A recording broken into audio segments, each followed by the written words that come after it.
Love in the country where skies are blue. All you'll be dreaming of are the birds and the bees and the flowers and the trees till you're up to your knees in love. There's a tree house in the meadow below the mountain peak, the perfect place for lovers when they play hide and seek. There's a covered bridge at Cripple Creek where the horses always stop. Between the tree house and the covered bridge, that's how Mom and Pop are making love in the country where skies are blue. All you'll be dreaming of are the birds and the bees and the flowers and the trees till you're up to your knees in love. There are roses on the trellis and the scent of new mown hay. The clinging vine is jealous on the fence across the way. There's a great big yellow moon above and a breeze to sing a song. Between the roses and the yellow moon, a fella can't go wrong if he makes love in the country where skies are blue. All you'll be dreaming of are the birds and the bees and the flowers and the trees till you're up to your knees in love.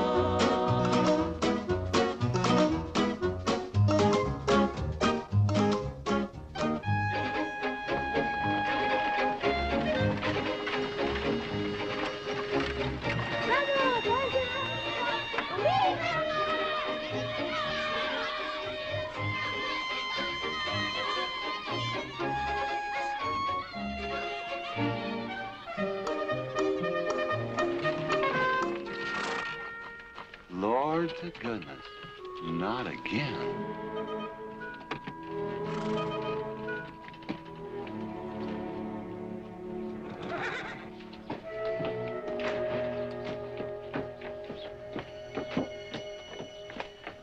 Howdy, Drago. Morning, Curly. Makes 7 times this month he come home swoggled. 6.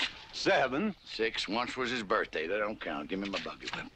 Didn't have anything for breakfast but 2 raw eggs and a mug of honey. No. Curly, Yes, boss. don't say it's a fine morning or I'll shoot you. Get out of here, Bunyan. Good morning. Morning. Carlos, what are you doing up there? I hope I get it this time, Mr. McLintock. My brothers, they got the big hats already.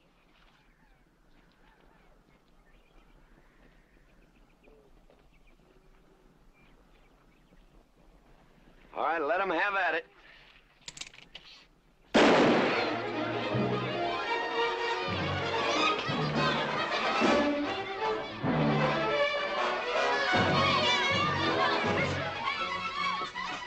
Get over it. Did you let me drive? You promised me you would sometime. No, yeah.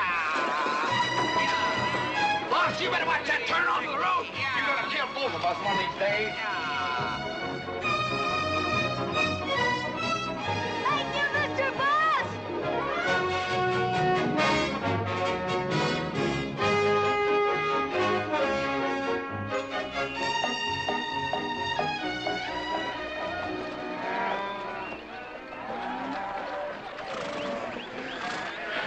You got cattle in the back, boss.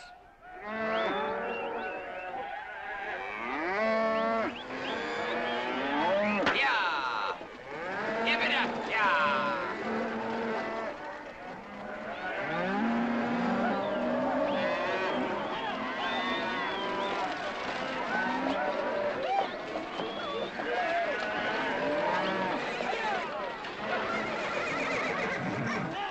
Keep 'em going. 15 cents a pound all the way to Kansas City. Yeah, yeah.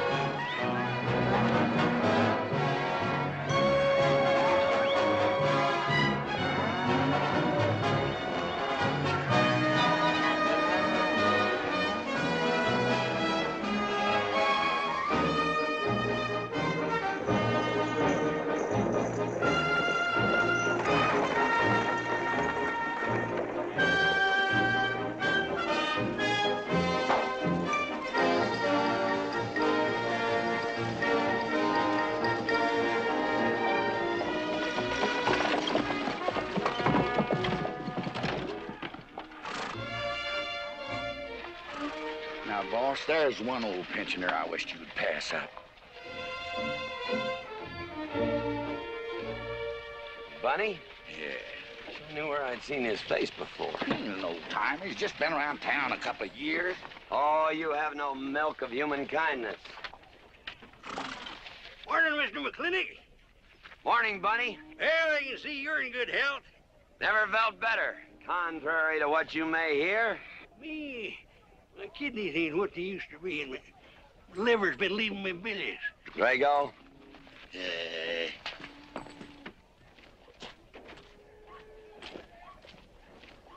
Hello, Ben. Hey, McLintock. Drago, throw that in the buggy. Yes, sir. The scrubby bunch of Sooners, huh? They are at that. Well, it ought to make Douglas happy, lining his pockets with land fees. What are we gonna do? I don't know what you're gonna do, Ben. Me, I do nothing. 200 families. Quarter of beef a week per family. They last 2 years. That can be a sizable number. I got 20 head to 1 of any other brand on the Mesa Verde. I'm not hollering. Some of us haven't got all the money in the world. Some of us ain't old and tired and feel like being put upon. You interest me, young Ben. Go on. So the first time I find one of our hides wearing our brand hung on one of them settlers' fences, I aim to kill me a plowboy. You do what you want, McLintock. We'll do what we want. Fellas my age generally call me GW or McLintock. Youngsters call me Mr. McLintock. All right, Mr. McLintock. Not because I'm afraid of you. You're the big he-stud of this country. And I reckon a fella my age should call you Mister. Full grown now, GW. He's a half owner of the spread. I made him a full partner the day the doc gave me the long face. Well, you want him to vote the first time this territory becomes a state, don't you? Of course I do. These settlers get burned out, there'll be a lot of hollering that this country's too wild to be a state. We'll go on being a territory some more, with a lot of political appointees running it according to what they learned in some college where they think that cows are something you milk, Indians are something in front of a cigar store. I'm looking to you to hold young Ben down. I'll do what I can. Come on over to the house once in a while. We'll rack up a few hands of stud. GW, that'll be just fine.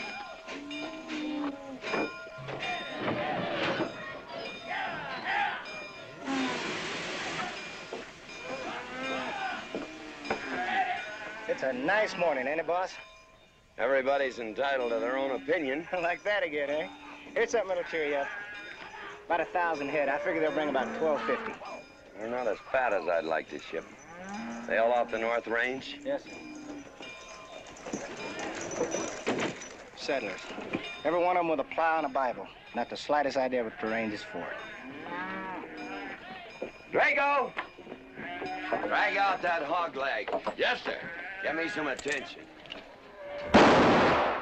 Yeah! People! People! People! People!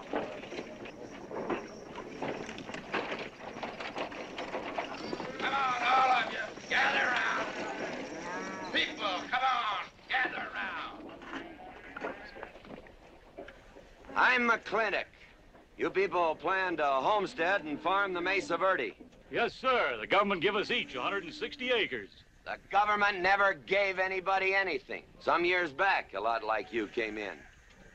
You had a pretty good first year, good summer, easy winter.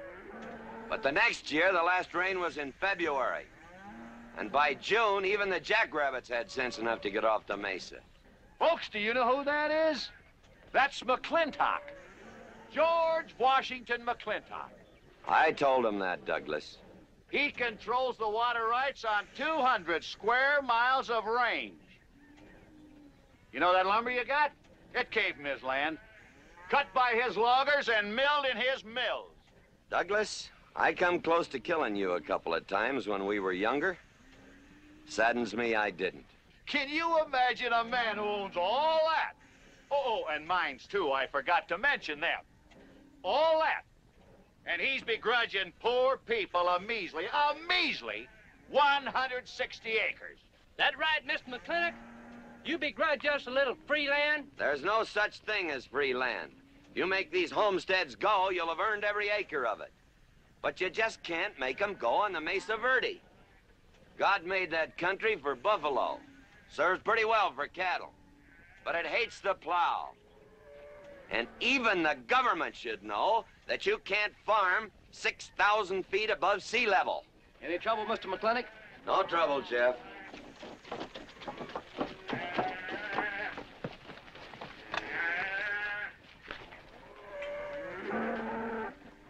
How about you, Douglas? Douglas? Just plain Douglas, eh? And you call him Mr. McLintock. Why? Well, Douglas, I guess it's because he earned it.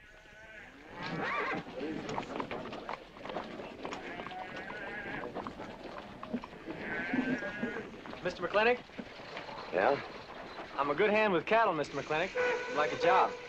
Well, you look strong enough. You come in with those Sooners?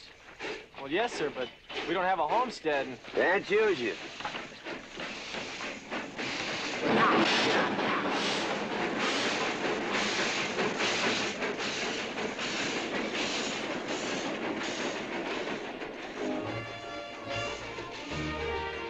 Tough life, ain't it, Sonny? Hell, ain't much future in being a farmer around these parts.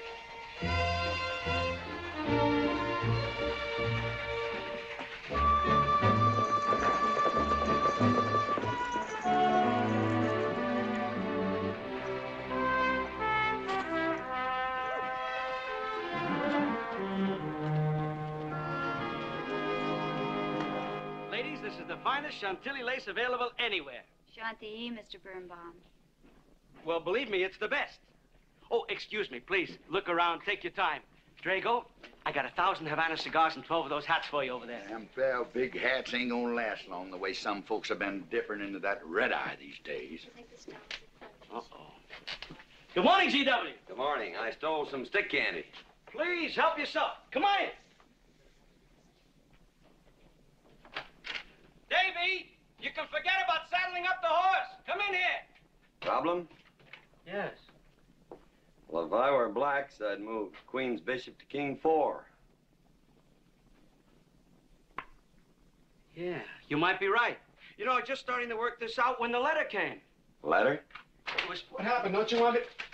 Morning, Mr. McLintock. Morning, Davy. You being here saved me a trip. Oh, that hat and suit of clothes you picked out for my birthday? Well, instead of this cowboy hat, I'd like to have this one. If it's, all right with you, sir. Oh, that's all right with me, Davy. Of course, that looks like the kind of a hat a fella'd wear down Main Street to start a fight. Oh, I don't need a city hat for that. All I have to do is walk down the street and some wiseacre will call me an Indian, and just like that, the fight's on. Davy, the letter, it's for you. And you are an Indian. Yes, I know I'm an Indian. But I'm also the fastest runner in town. I've got a college education, and I'm the railroad telegrapher. But does anybody say, hello, college man, or hello, runner, or hello, telegrapher? No, not even hello, knothead. Davy. It's always, let the Indian do it. Will you go out in the store and help the ladies? All right. I'm also bookkeeper, part-time clerk. Always let the Indian do it. The lady brought that out here this morning, asked for it to be taken out to the home ranch for you. Handsome lady, kind of tall with red hair. Called me Mr. Birnbaum, just as if she'd never seen me before, and as if that veil that covered her face would keep me from recognizing her. I thought she was in New York or Europe or someplace. So did I. Jake, you better throw on a couple extra cases of the boss's favorite bourbon. That stuff sure gets used up fast out at our place. Which reminds me, you better start tapering off.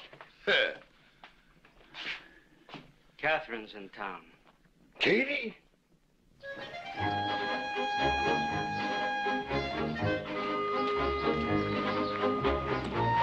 Ladies. Morning.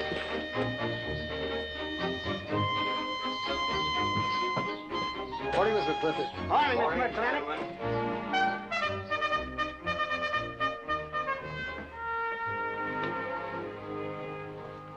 Good morning. Hello, morning, Matt. darling. Fauntleroy, DW. What are you doing in here? Why aren't you out at the desk? Helping out the bartender. Yeah, I see a busy day.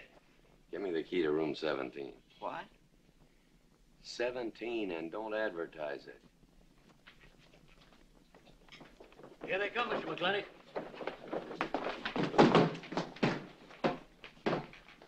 Set 'em up. Here, whiskey. Day off? Off day. Wonder what he's so preoccupied about. Haven't you heard? No, what? Katie's back in town. Katie? Yes, dear. The social arbiter. Well, hi, Sonny. Good morning. Oh, He sure is a polite one. Mr. McLintock, I don't want to bother you. I'm sorry, boy. I told you, no job.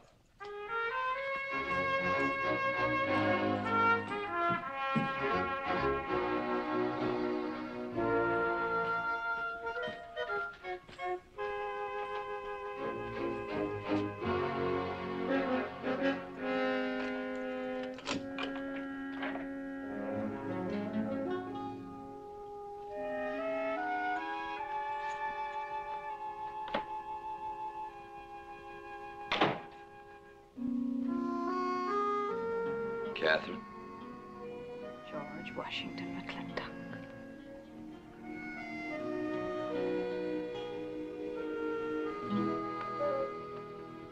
I thought you'd want this.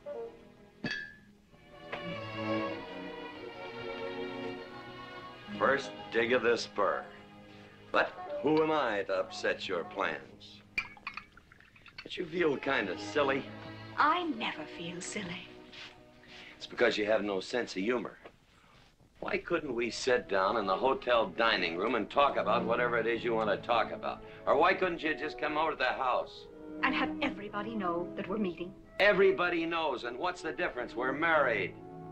And that is something I should like to change.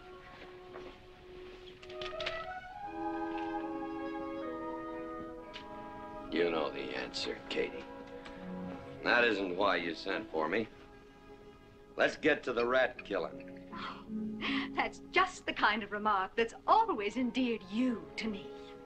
Let us open the discussion. Very well. Our daughter is coming home in a few days. Rather, she's coming here. It was just a slip of the tongue that made me refer to this ugly hamlet as home. Our daughter. Is it so hard to say her name? It's Becky. Rebecca! I hate that name. Anyway, she's coming home.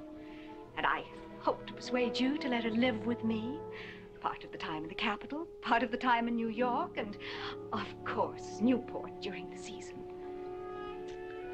You're whistling in the wind, Katie.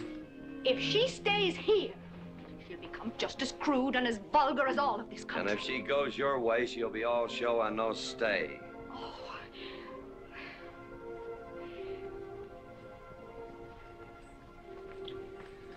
No go, Kate. I hate you. Oh, how I hate you. Half the people in the world are women. Why does it have to be you that stirs me? You animal. That's the story. I saw your picture in the paper at the governor's ball. You were dancing with the governor. At least he's a gentleman. I doubt that. You have to be a man first before you're a gentleman. He misses on both counts.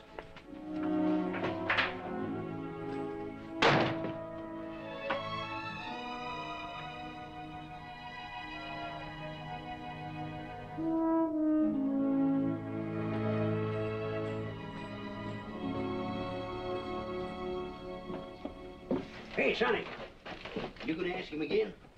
Nope. Hey, boy, you got a pocket of pride. You got a bag. You better listen to an expert, Sonny. I'm telling you, you got to grovel. Human nature gets him every time. Mister, leave me alone. Everybody does it one way or another.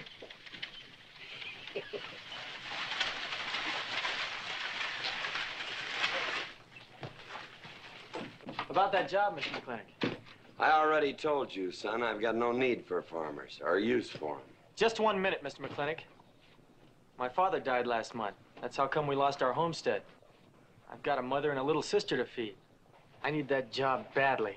What's your name? Devlin Warren. Well, you got a job, son. See my home ranch foreman. He's over at the corral.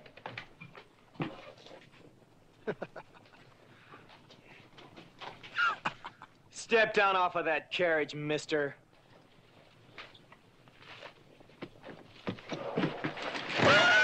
Hold that hog leg. I've been punched many a time in my life, but never for hiring anybody. I don't know what to say. Never begged before. Turned my stomach. I suppose I should have been grateful you gave me the job. Gave? Boy, you got it all wrong. I don't give jobs, I hire men. You intend to give this man a full day's work, don't you, boy? You mean you're still hiring me, Mr. McLintock? Well, yes, sir. I mean, I'll certainly deliver a fair day's work. For that, I'll pay you a fair day's wage. You won't give me anything, and I won't give you anything. We both hold up our heads. Where do you live? The settlers' encampment, down by the mine. That's your plug? Yes, sir. Well, hop on him, and we'll go get your gear.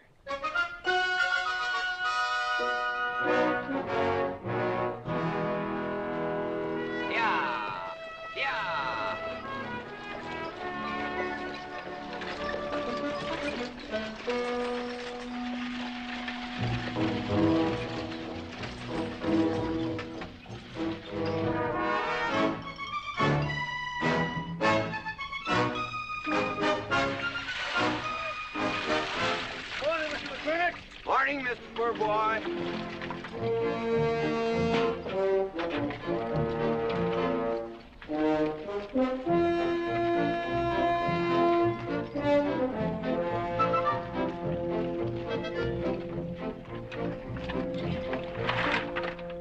I'm sure that all you fine people are interested in knowing just what portion of this new land will be your new home.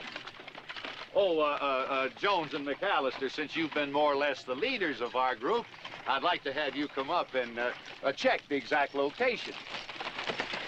Won't be a minute, sir.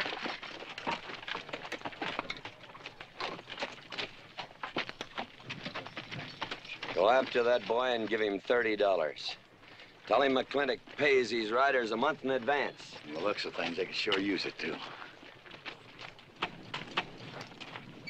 Oh, Mom? It's Mr. Drago. Morning. Well, and what do we owe this visit from the cattle baron? I've got a touch of hangover, bureaucrat. Don't push me. Oh, backman!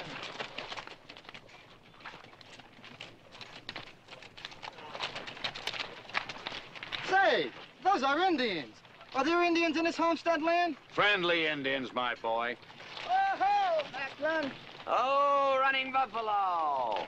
Oh, Macklin! Long time we don't get drunk together. And it's gonna be a lot longer time, because it's against the law and you're with the sheriff. And if I got my hands full, they came into town to meet the train. The old Indian chiefs are coming home. I heard they'd been pardoned. They don't know when it's arriving, this week, next week, or next month. So in the meantime, I've got to do something with them. Could I cut out a couple of head of your steers to feed them? Otherwise, some of these settlers' milk cows are going to disappear. That's right, Macklin. Cut out whatever you need. Sheriff, are you going to camp these savages with all these settlers? You're asking for trouble. Mr. Douglas, I already have plenty of trouble. Please stay off my back. Running Buffalo, bring your people over to the clay slide. Go. Hello, Mr. Macklin. Tiny Mouse, it's nice to see you. You wouldn't believe it now, but 20 years ago, she was a mighty handsome maid. 20 years ago, you thought so too, Mr. Douglas.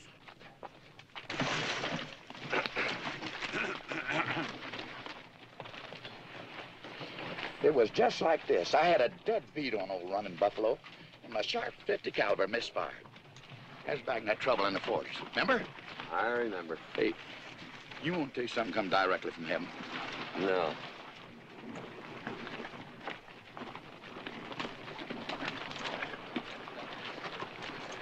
Where'd you get this? That boy's mama baked him. You thinking the same thing I am? She's a widow woman, boss, and she's got a long, hard road home. Hire her.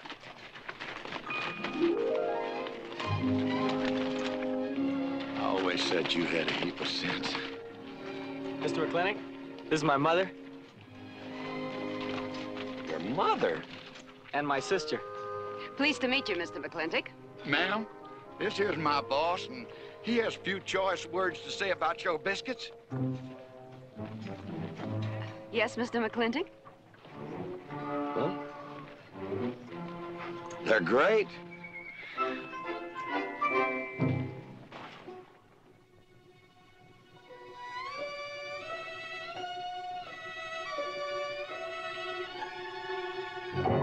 Well, you old Cantonese reprobate, how about it? You fire me?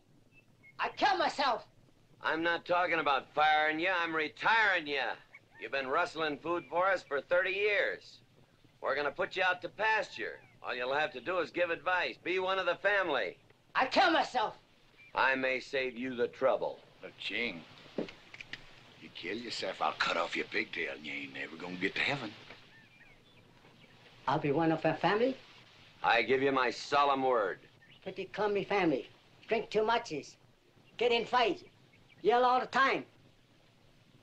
Cut off his pigtail. All right, I'll be one of our family. Giúp lấy đó. Phải là giúp lấy đó. Giúp lấy đó, hai.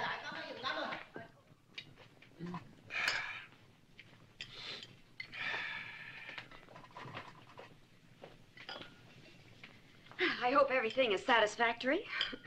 This is such a big house, it'll take me a while to get used to things. Now, please don't hesitate to tell me if anything is wrong. No bird's nest soup. Otherwise, just fine. Everything went nicely, finally. ma'am? Best apple pie ever had. Curly's right, ma'am. Hated to leave that last bite. Shall we celebrate with a drink? Carlos, come in and help me with the dish. Alice, you want to help too? Yes, Jacob. All right, pitch in. Now I'll wash and you kids can dry. Is that good here?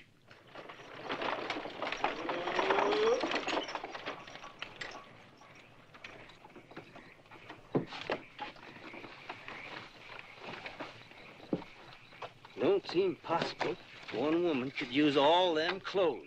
You keep a civil tongue in your unprepossessing face. Yes, ma'am. And unload my baggage, please. Yes, ma'am. By the way, what does that word unprepossessing mean?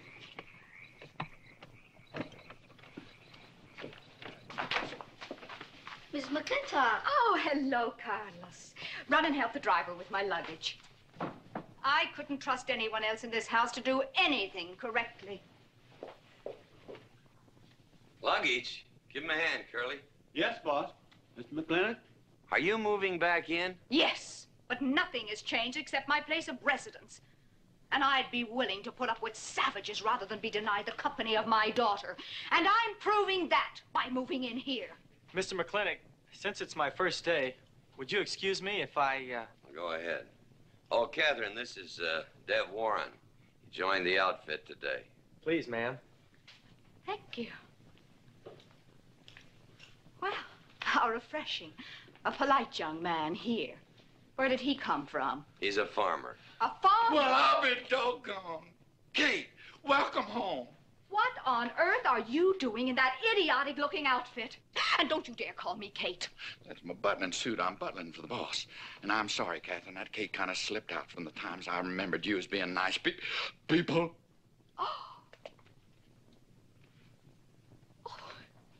Are you going to stand there with that stupid look on your face while the hired help insults your wife? He's just ignorant. He doesn't know any better than to tell the truth.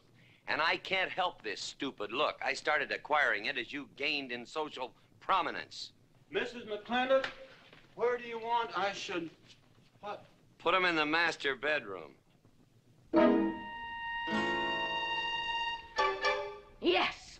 But move Mr. McLintock's things into another room. Oh, the one back of the stairs would be best so that he can't wake up the entire household when he comes home every night. Just before daybreak. Yes, ma'am. Oh, excuse me. Here's your cigars, Mr. McLintock. I am Mrs. McLintock. Kate, Catherine, this is the cook. This is the lady does the cooking for us. Mrs. Warren, Mrs. McLintock. How do you do? Very pleased to meet you, Mrs. McLintock. Very pleased. Likewise. You see, I just came to work here today, and I guess I jumped to the conclusion that this was a bachelor's household. It is, and then again it isn't. I will explain so everything will be quite clear, Mrs. Wallace. Mrs. Warren. Mrs. Warren, it has been a bachelor's household for quite some time. And it will be again, just as soon as I am out of here, which will be as quickly as I can make arrangements to take my daughter back east with me. You see, she's coming home from school in a few days, and then we'll be off together, and you can return to conducting yourself as you consider proper in a bachelor's household. Katie! Shut up! Until then, I am mistress in this house, and I will give the orders. I want my breakfast served in bed. Don't let her. Ain't you gonna say nothing, boss? Breakfast in bed. No. 1 poached egg, tea, toast. Oh, GW. As soon as my things are put away, I want to talk to you about Rebecca. Yes, Mrs. McLintock. Indeed, Mrs. McLintock. Of course, Mrs. McLintock. The toast, lightly browned and unbuttered. Of course, ma'am. Wait a minute now, boss. Where do you think you're going? I just remembered I got a date. But she said she wanted to have a talk with you. I heard.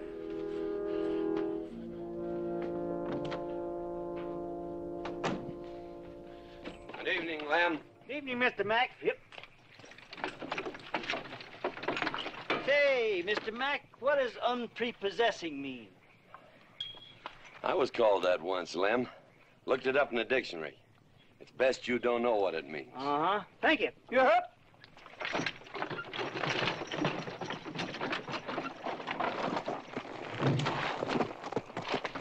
Hey! What am I gonna tell her when she asks where you went?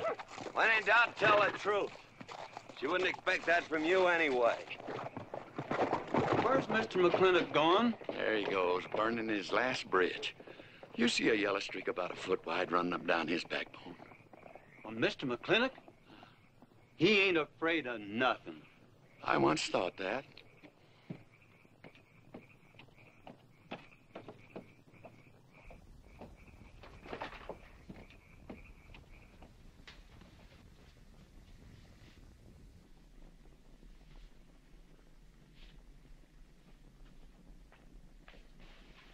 Drago?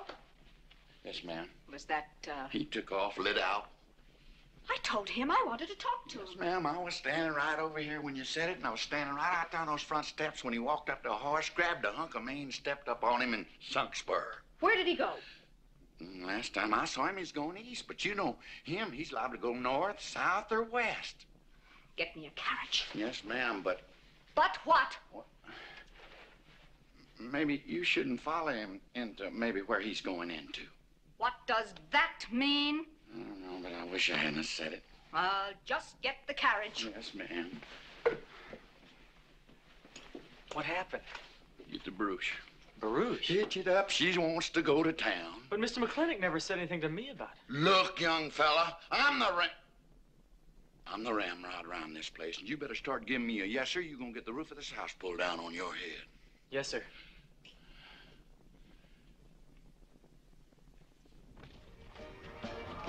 Hello, Davy.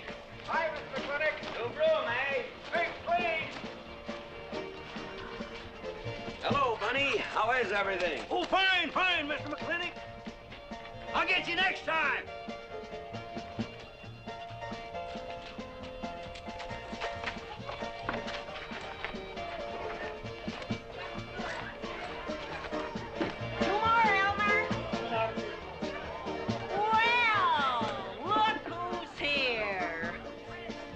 What'll it be, Mac? Same as usual? Ladies. Evening, GW. Jake? Wrong move. What? Chest problem. Queen's in danger.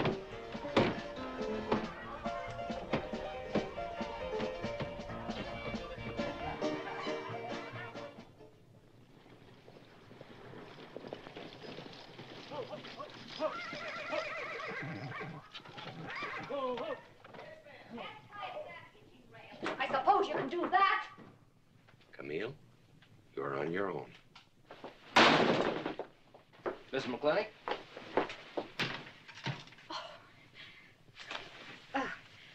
I'm Camille. Camille Reedbottom. I'm learning the game of chess. Thought it would give me something to pass the time. See, I have nothing to do all day long. I just remembered something.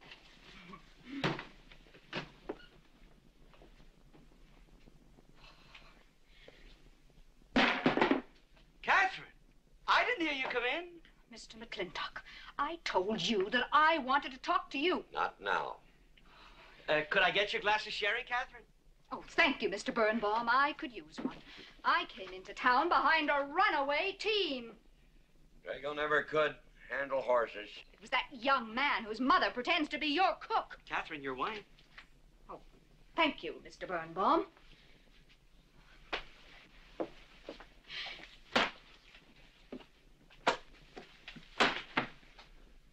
Now, Mr. McLintock, we have an awful lot to talk over. First thing I learned about Indian fighting was to wait for daylight. What has our conversation got to do with Indian fighting? Indian fighting is good experience for our kind of conversations. Oh. It'll wait, Katherine. Evening, Sheriff. Mr. McLintock, we had quite a ride out here. Oh, I finally got that team settled down. It's your move. No, it's your move. I just castled. Oh. Now, look here. You're not going to sit here all night long and play chess when the matter of our daughter remains unsettled. I am going to remain here and play chess, and the matter of our daughter is settled. She stays. Oh, such stubbornness. Katherine, your hair. Oh, it is a mess after that awful ride. No.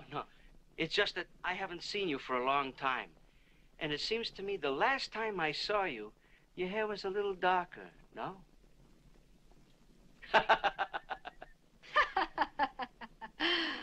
It's a funny thing the tricks a man's memory will play, huh? Mr. Birnbaum, I think that you've completely lost your mind. You have done something to your hair. I have not. If I had, it'd be none of your business. I'm certainly not going to put myself in the place of those blondine trollops that you seem to prefer. Take it. Huh? Oh. Fill it. Oh.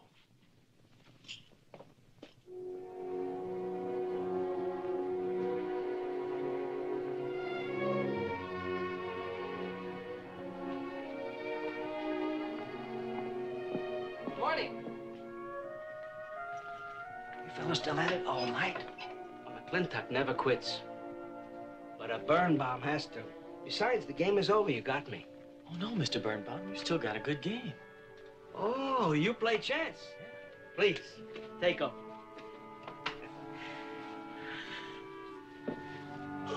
Pretty good. Fair. Well, looks like I won't have to come into town always to get a game. Remember, I'm a bad loser. It's your move. Yes, sir.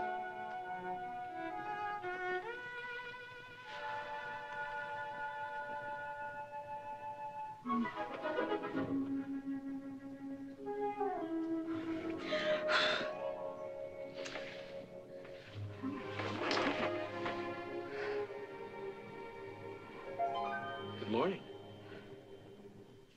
Good morning. Oh, it's not morning already. Mm-hmm. Cup of coffee? Oh, yes, thanks, Jake.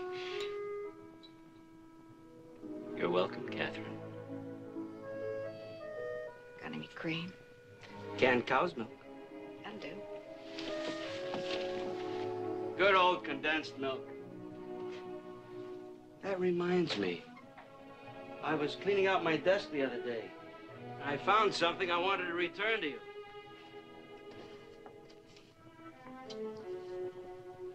Here it is.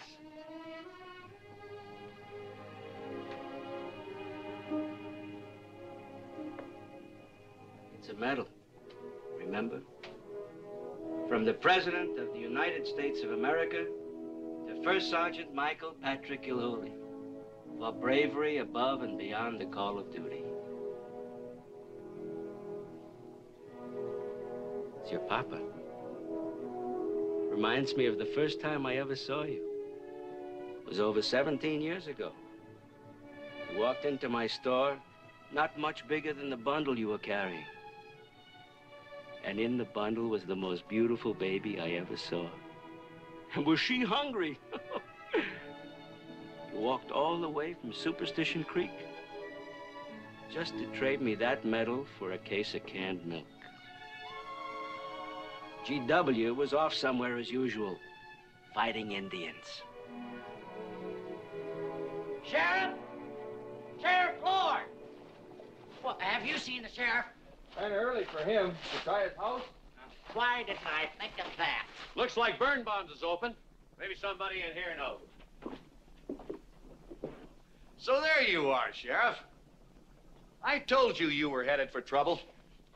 Trouble? I want to know by whose authority you let those Indians stay in town. Those savages are wards of the government, and I am the representative of I that told Sheriff Lord that he could put him up down by the clay side. Because the town's named after him, he thinks he owns it. Well, you check the books in the recorder's office, and you'll find I do own a fair piece of it. Agard, if you knew anything about Indians, you'd know that they're doing their level best to put up with our so-called benevolent patronage, in spite of the nincompoops that have been put in charge of it. Those Indians need my permission to leave the reservation. Those chiefs have been giving orders all their lives. It's pretty hard for them to understand that they have to hold up their hand like a schoolboy in a classroom. The law is very clear. I told you you'd get no satisfaction from these people. But we'll get the girl back. Girl? The girl the Indians kidnapped. But don't worry.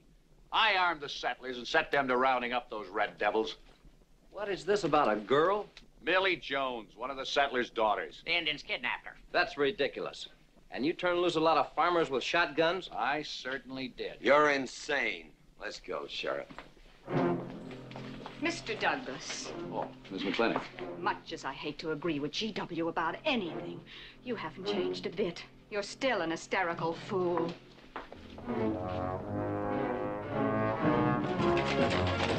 Come into town, I got worried. What about? Thought maybe Katie shot you. Not yet, Drago, but it took restraint. Wait a minute. We better take Agard along. Not that he'll be much help. Drago, have him on the horse.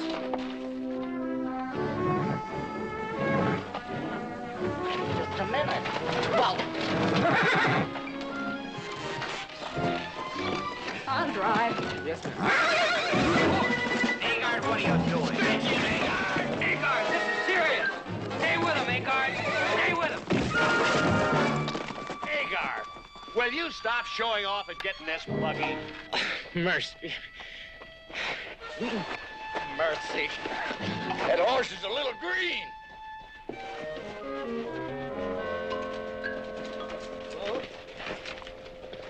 Let's go. Yeah.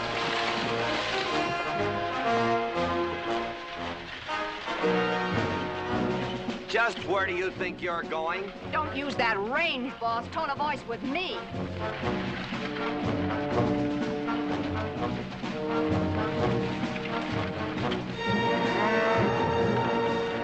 Carter!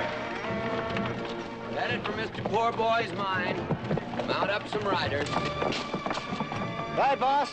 You heard the man.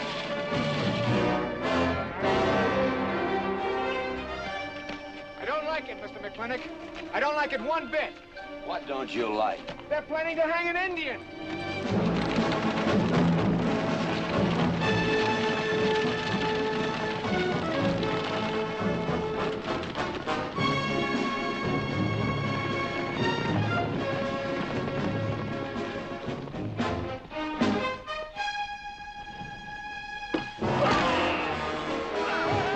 Sheriff, very funny. Where's the whiskey?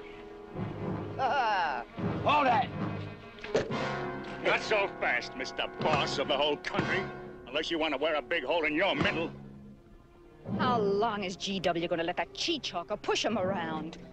That cheechawker has a sawed-off shotgun. How do you know she didn't wander off someplace or meet some fella or something? What are you saying? That I didn't raise my girl right? That she'd wander off all night with some man? There's a lot of things I'm not saying to you, mister. Well, you got a sawed-off shotgun in my middle. But how do you know this Indian had anything to do with it? She's gone, ain't she? She's gone. Pa! Pa! I'm over here! Pa! Been looking for me, Pa? Where you been, gal? Young Ben took me for a sunrise ride, and the horse wandered away. You come down over there. Papa! She's telling the truth, Mr. McLintock. We wasn't doing nothing. Well, that's not important right now. The important thing is that you don't draw that hog leg, or this will be worse than Dodge City on Saturday night. You get on, back to the wagon. I'll tend to you later. Now for this young whippersnapper. Now, no harm has been done. And young Ben here is one of the nicest boys in the territory, so just put down that shotgun and let's teach forget him to fool with Mike. Now, we'll all calm down. Boss, he's just a little excited. I know. I'm going to use good judgment. I haven't lost my temper in 40 years. But, Pilgrim, you caused a lot of trouble this morning. Might have got somebody killed. And somebody ought to belt you in the mouth. But I won't. I won't. The hell I will.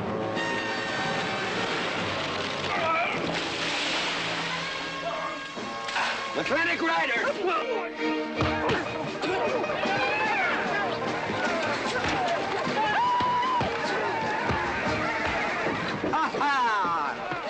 Oh, Martin! Hey, Buster! Remember me?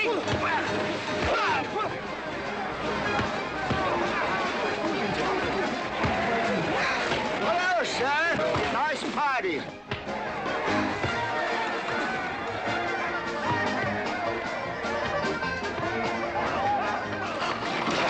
Do you think we ought to? I ought to what?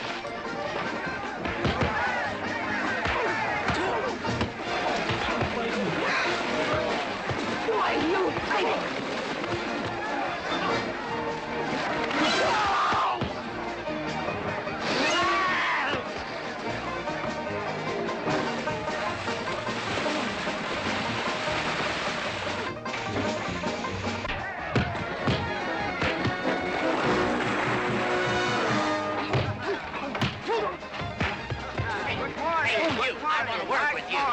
Just a minute. What are you doing? My glasses. Hey, now stop this or you'll be sorry.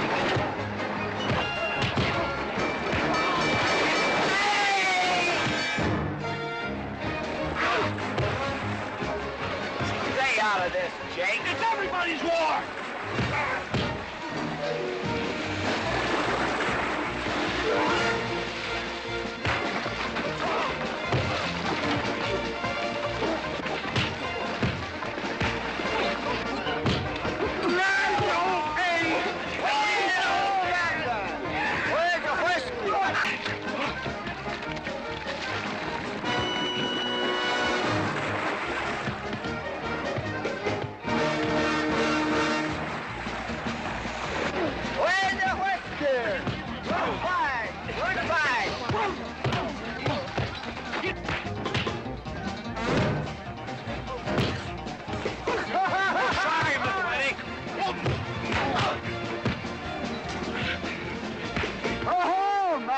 Thanks.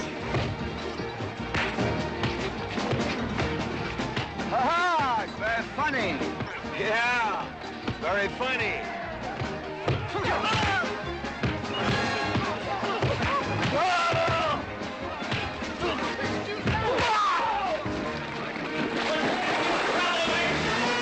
Guys, Mr. Douglas, I'm sorry.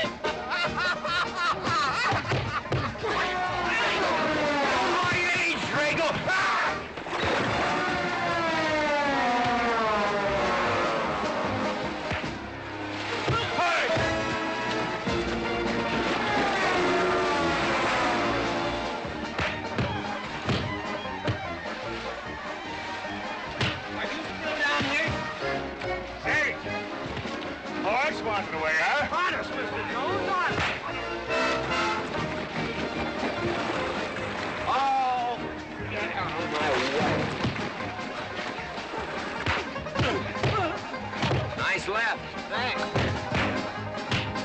And I went to college. For this, you don't need college. You're not getting me down there.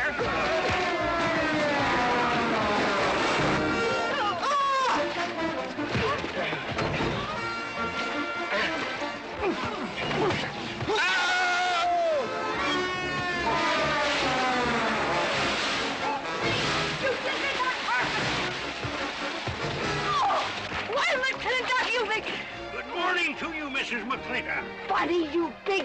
G.W.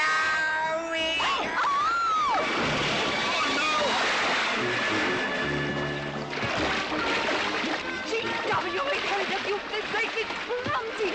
Well, it's pretty hard to control yourself. People!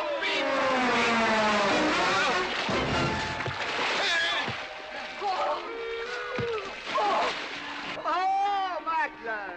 Oh, Macklin! Good party! But no whiskey. We go home.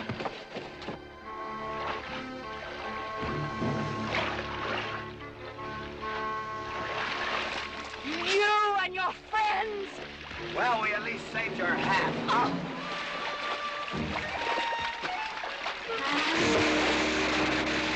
Where is everybody? Oh, for heaven's sakes.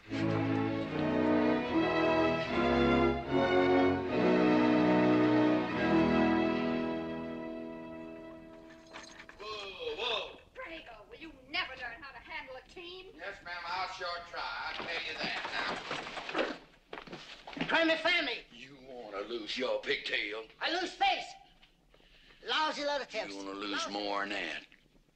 Kate, Yes? we could be a big help to one another. Like what, may I ask? Oh, we could wash the mud off of each other.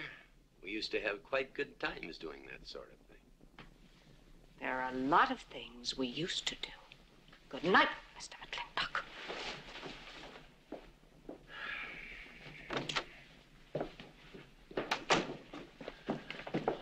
Any luck? What are you talking about? I mean, divorce. She still wanted it. Yeah. You know something? Women are funny. She fought like a wildcat on your side out there this afternoon. Come home, she slams the door in your face. That divorce business, is that what you get when you pay a woman not to live with you? That's about it. Some women I've known it'd be worth it. You know, if we had any moral character, we wouldn't be standing here covered with mud drinking when we should be washing. G.W. Drago.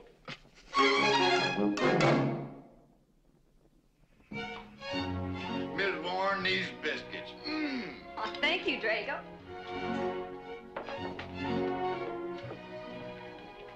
Good morning, Mrs. Warren. Good morning, Mr. McLintock. Breakfast for the boss? If that's the way you want it, Mr. McLintock.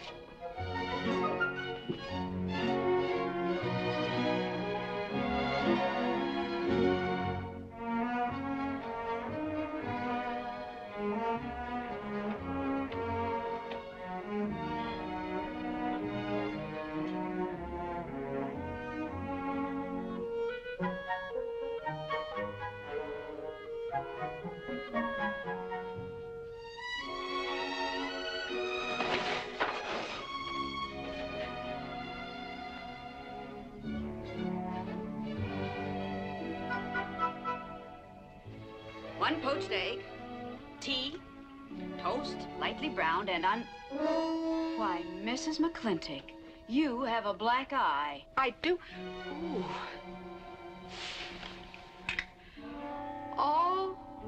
Oh, and Becky's coming home today. And that's not all. There's a little something we'd better get settled. There are no men listening now, so we can be ourselves. Oh, sure, I let you get away with all that guff the other night. But now that we're alone... When I want the opinion of the hired help, I'll ask for it. You know, you could wind up with 2 black eyes. What? Oh, I realize you had to put on that big act. We always have to just before we get ready to forgive them. Generally for something they haven't done.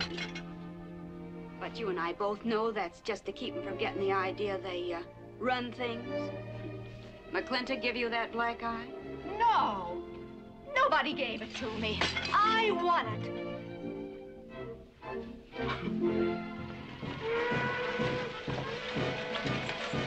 Morning, Davy.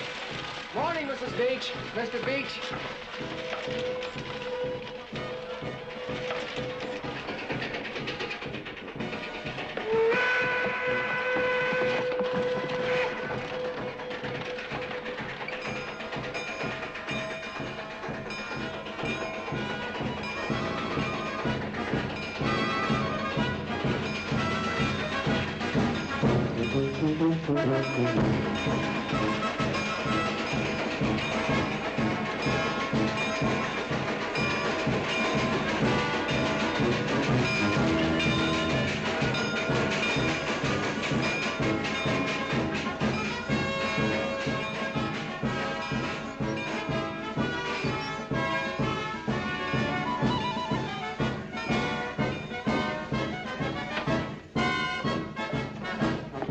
Why, Miss Becky, welcome home.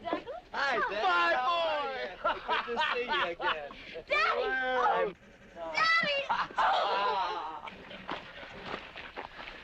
It's been 2 long years. I guess I'm gonna have to stop calling you Tomboy. Oh, Becky. Mama! Oh, darling. I wasn't sure you'd be Oh, here. I've been here a few days. Oh, Becky, I've bought you 3 of the most beautiful dresses. Uncle Reagan! Did you bring your old uncle a coming home present? Sure did. What is it? A mustache cup. And what did you get me? Prettiest Palomino pony that ever packed a saddle. Broke the stand, drowned, tie, and the counter. Uncle Jake! Oh. What are you doing with Mr. Douglas's tuba? Oh, Mr. Douglas had a little accident. I brought you a whole shipment of licorice sticks. But now that I've seen how much you've grown, I think we better exchange them for a couple of bolts of dress goods, huh? Thank you. Oh, the mayor was going to be here, but he had to go to the territorial capital on a horse theft matter. But I'm going to give his speech. Oh, and don't worry about the mayor. I'm sure that he can find a bill of sale for the horse.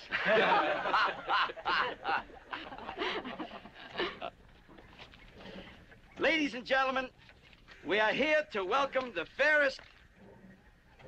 What am I doing? We are here to welcome back the prettiest girl that was ever born in McLintock, or in any part of the territory.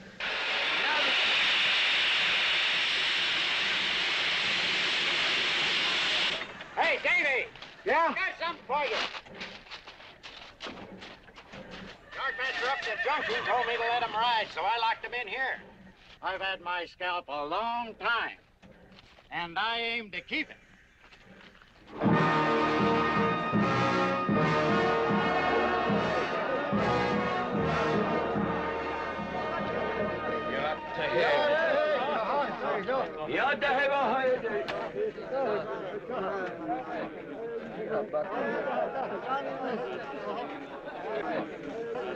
And now she's come back to us. Gone are the pigtails, but the freckles are still on the prettiest face that was ever born in McLintock.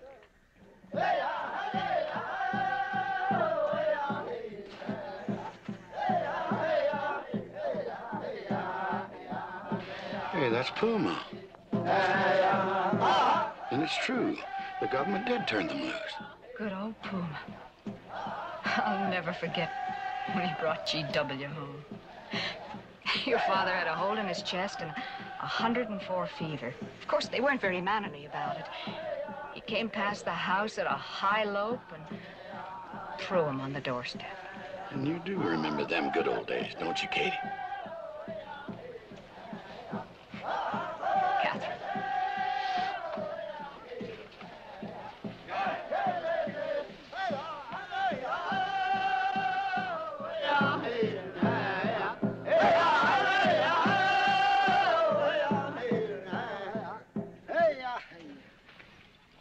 Yatta-hey, my friends. Yatta-hey.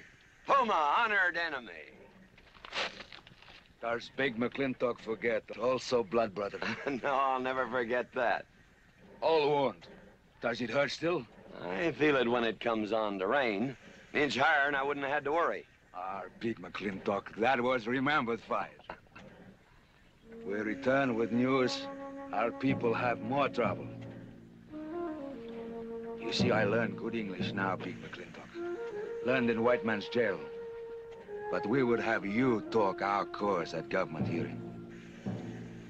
I understand that Governor Humphreys is going to preside at that meeting.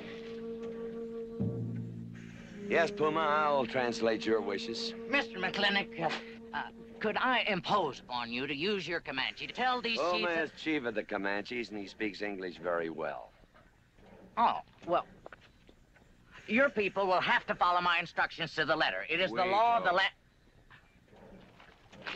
Well, now, just a minute. Well, for heaven's sakes.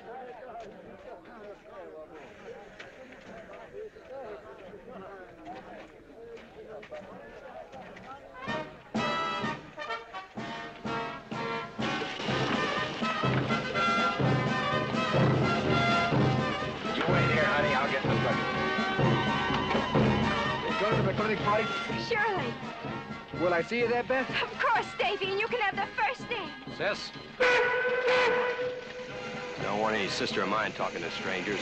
Davy's not a stranger. He clerks in Birnbaum. He's an Indian.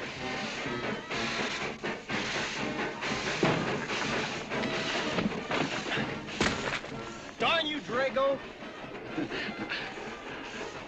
Now look what you've done. Baby, this is Devlin Warren. He works for you, Papa. Dev, this is Miss Becky McLintock.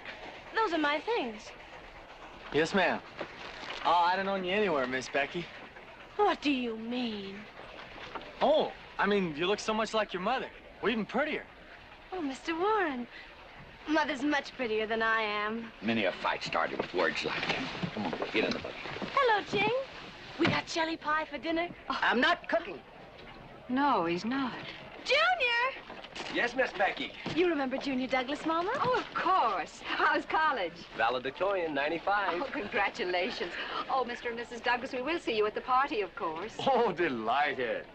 Well, it'll be pretty hard to keep young man away. Yes, sir. Drago? Yes, boss. Baggage all loaded. G.W. You remember young Junior? Oh, yes. Like father, like son. Oh, Mr. McLintock, I hope you don't think I'm being presumptuous in asking for the honor of calling on Miss Rebecca. Well, there she is. Ask her yourself. Well, thank you, sir. Ching, now I'm going to get fired. Get up out of here. Thank you, sir. Thank you. How do you know me, man? I'll see you at the party, Junior! Yeah. Yeah. Yeah, what? Like father, like son. What did he mean, Matthew? Come on, Ching. Grab a root and growl. Well,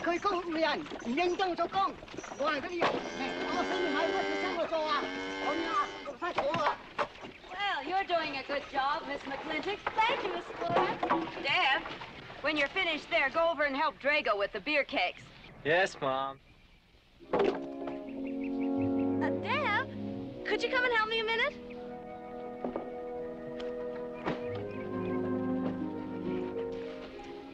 I certainly was surprised to hear you went to college. Why? I don't know. Junior says Purdue's a good college for a backwater place like Indiana. Well, he did indeed. Oh, could you do this? I can't reach it. Why didn't you finish college? Lack of funds. My father got sick, and he had to come out west. So he took out a homestead. You know, your mom's sure cute. It's too bad you didn't inherit her eyes.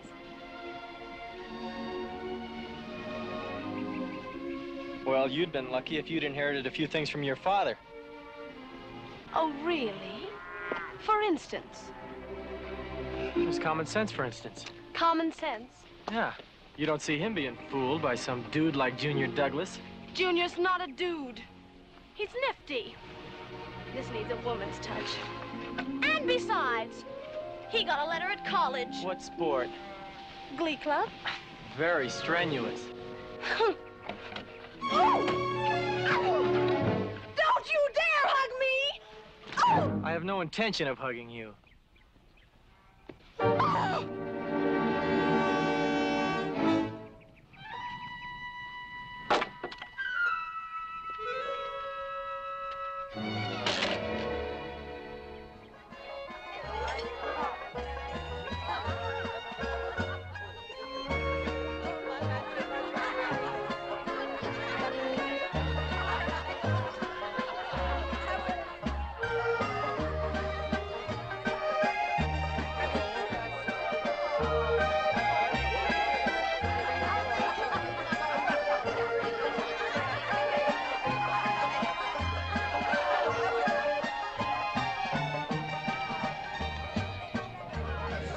ladies all look lovely, Katherine. You know, this is a real fine party. Oh, thank you, Ben. Of course, we had to invite everybody. Just everybody. Sorry, GW, but this one's mine. Well, thank you, Mrs. Warren. I guess I'll have to be a good host in my own home. Well, the next one's yours, Mr. McLintock. Thank you.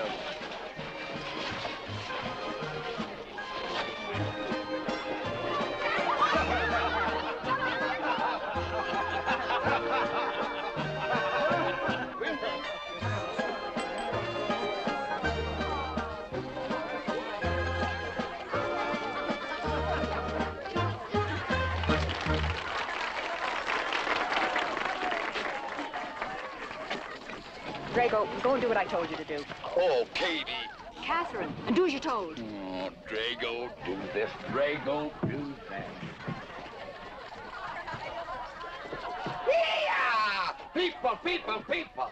This Douglas feller. Drago! Yes, ma'am.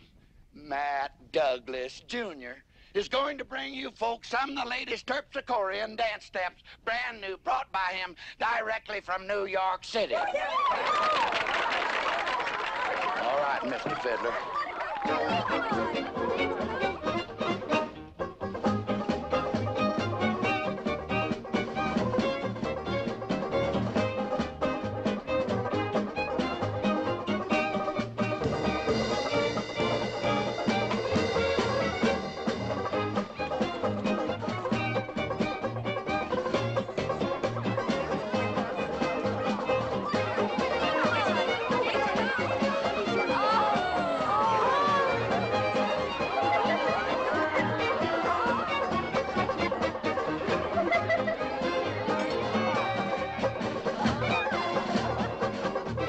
Give me a whiskey. Put Williams on bowl. What? Just turn a 10-gallon party, boss. We'll run out of whiskey. Well, I can take care of that, Shane.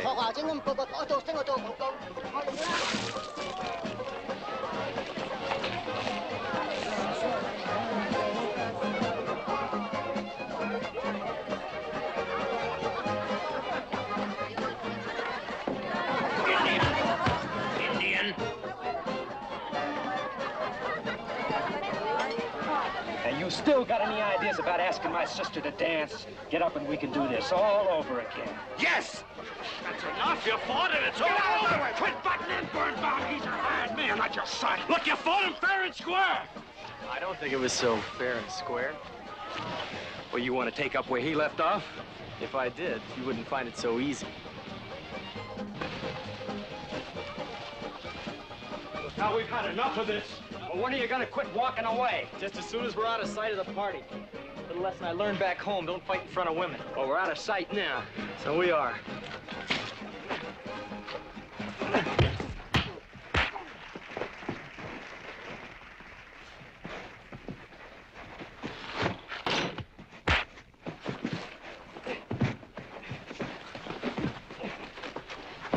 Such vulgarity. Someone should do something about it. You're right. Absolutely right.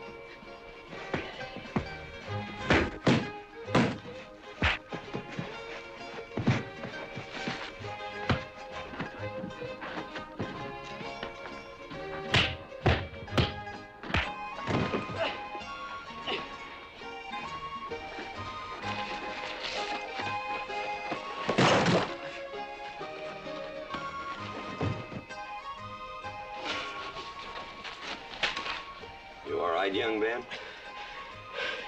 I'm all right, Mr. McLintock. Pretty fancy fighting for a country boy. 2 years at Purdue, Mr. McLintock, on the boxing team. I never thought any farmer could whip me. You sure did. Better get him cleaned up. Get him some water, Jake. Yeah.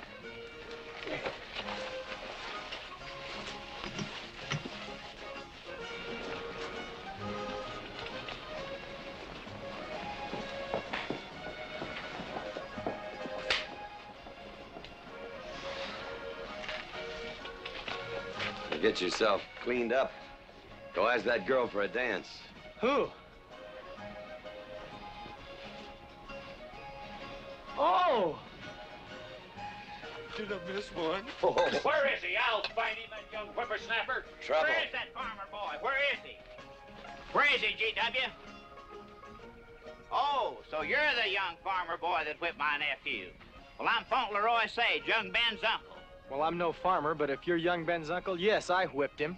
And you're intruding. What's intruding mean? Butting in.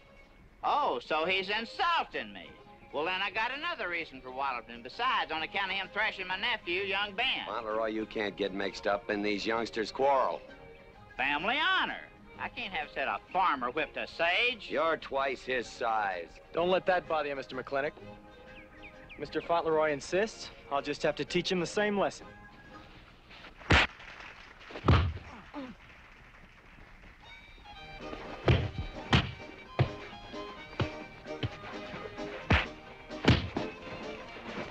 Say!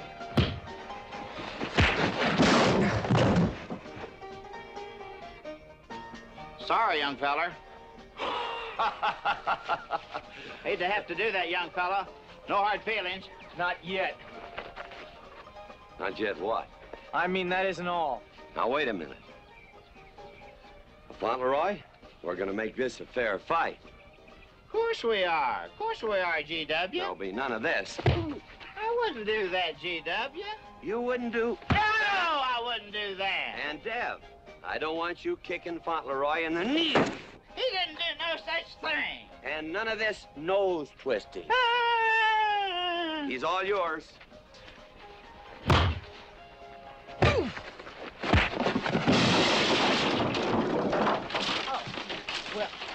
Well, where are my glasses? You all right, young feller? Ouch! I'm all right. This Indian agent will stop stepping all over me. I beg your pardon. G.W. You're just funning me. But I want you to know that boy fought me a fair fight. Well, I'm glad to hear that, Fauntleroy. Here's my uncle. Fauntleroy, what have you been doing? I hope my uncle didn't bother anybody. No bother. I think we'd better join the ladies before they get curious. Drago.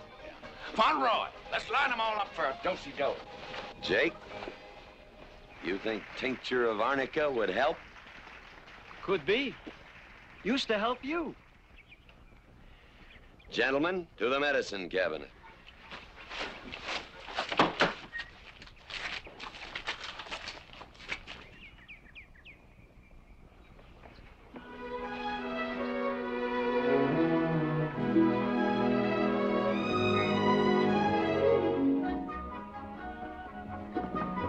Good morning, Drago. Morning, Davy. You seen Daddy? Took over early this morning with a scattergun over his arm. Went hunting.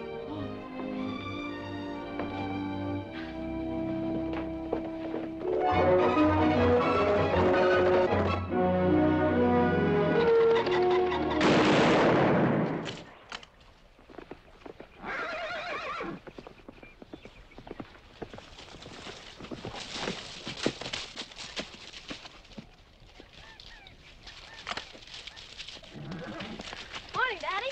Good afternoon. I'll get you out so early. There's something I have to get straight in my mind. Yeah? What? Mama.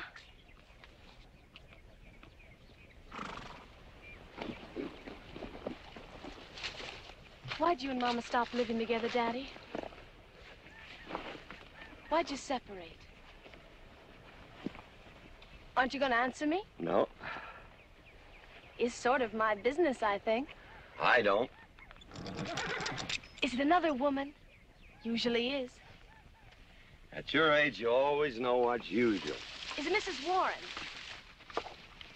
Becky, I don't want to start laying the law down your first day back home. But I'll have no more such talk. First time I ever saw Mrs. Warren was last week. She has a job here at which she's very good.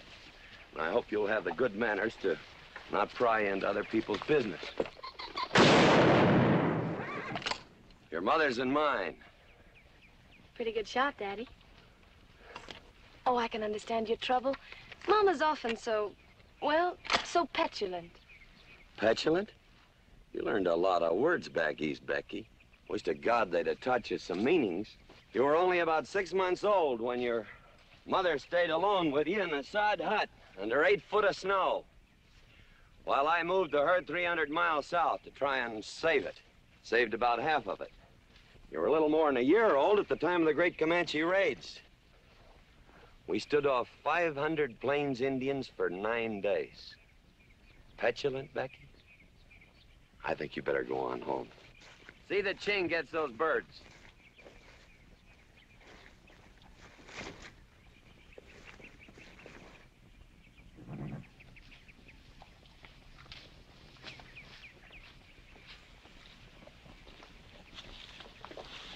Becky! Come here.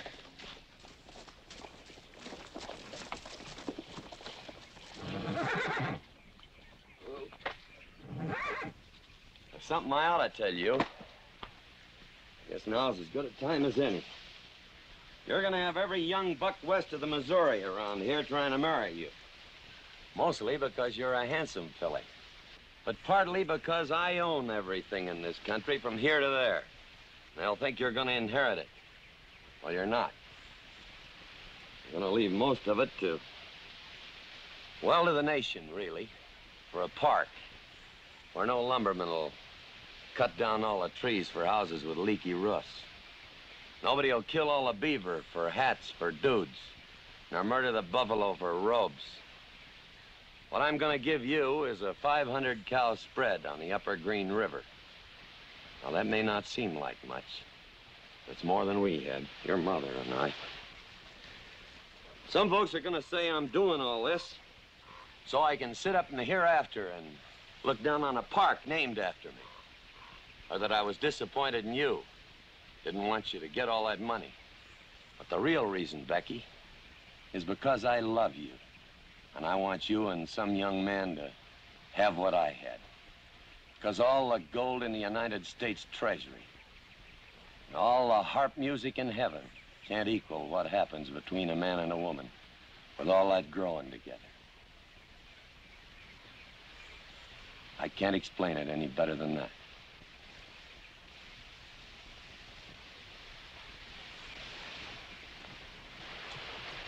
All right, Daddy. Becky. When you're as old as I am, you'll thank me for this. Daddy, I'm full grown. I wasn't worrying about me. I was thinking about you and Mama.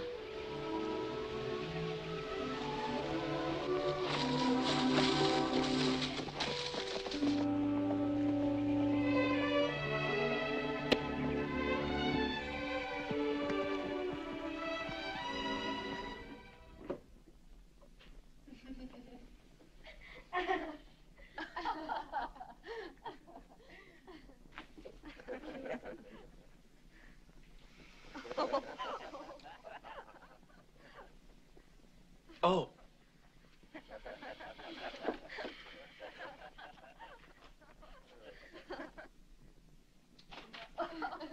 Well, sir, all three of them fell right out of the carriage. Well, it's getting rather late, Becky. It's bedtime. Oh, Mother. He brought this. He must have intended to use it. Oh, well. Sing us a song. Well, if you really want me to. Gosh, I haven't played in You quite know just right for me. Sure. It's the rage now. Oh. Oh. Dev, what are you doing? Oh. I just thought I'd get another cigar.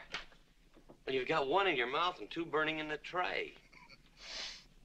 That move. Fellas want me to play all the time. You're cuter than a baby steer, and softer than a mouse's ear. I want the whole wide world to hear. You're just right for me. You're sweeter than... Oh, no, not that rhythm, Junior. Do it the way they do at the plaza. I know the words. Sure, Becky. Will you sing with me? Of course. All right. I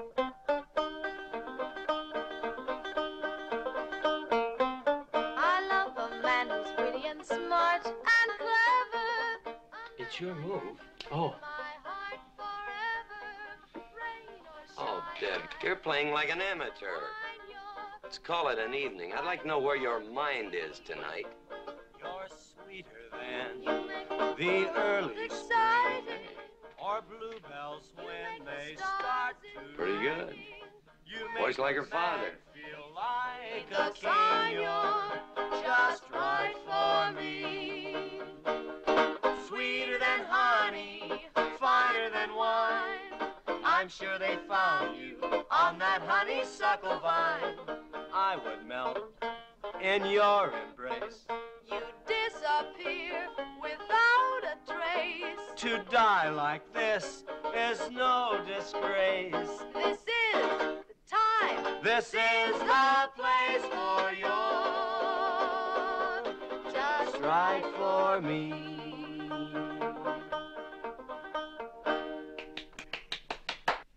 Well, that's so good, I kind of hate to break this up. But if we're going to have that Indian hearing tomorrow morning... Sir, about our conversation earlier this evening, I believe I'd better apologize. Yeah?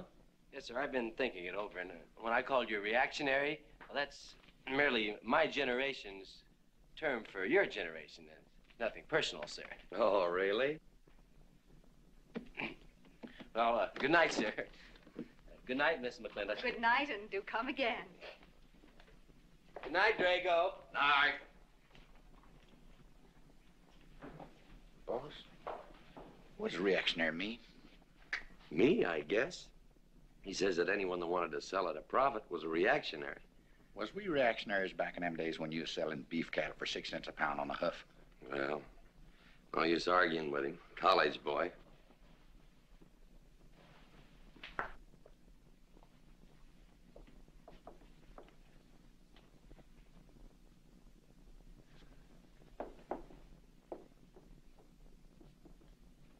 Devlin Warren, if you was my kind of man, you wouldn't let some dude walk off with the prettiest girl west of Denver without putting up some kind of fight. Does it show? Well, what can I do? I'm just one of her father's employees. I'm just a hired hand around here.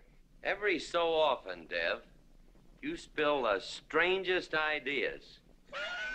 Everybody works for somebody. Me, I work for everybody in these United States that steps into a butcher's shop for a T-bone steak. And you work for me. There's not much difference. Daddy, the most terrible thing just happened. Junior's horse ran away. The one he rented at the livery stable. Tied up a rented horse by the reins. He's probably back in the stall by now. I think we could get Junior something that he can ride. What I'd rather do, Daddy, is drive Junior home in our barouche. It's a lovely evening, and I'm sure Uncle Drago wouldn't mind driving. I would, and I got the kind of manners don't keep me from saying so, just to be polite. I'll drive him home, Mr. McLintock. And you don't have to come, Miss Becky. I'll see that he gets home safely. I can take care of myself. You got yourself a foot, didn't you? Dev, get the carriage. Drago? I'm going with them. Now you got me wrangling dudes.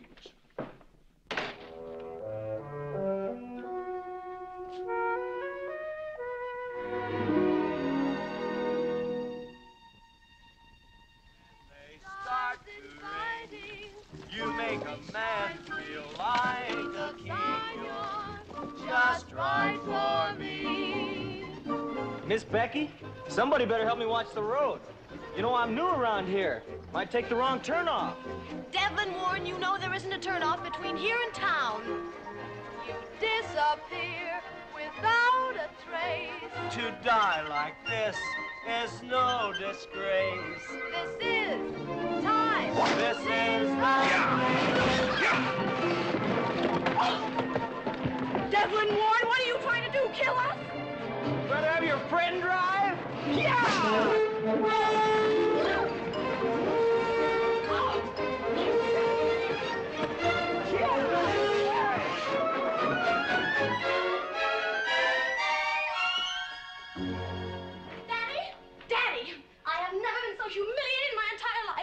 I said what I said, and I'll stand by it to the death. Shoot him, Daddy. Shoot him at once. Well, why?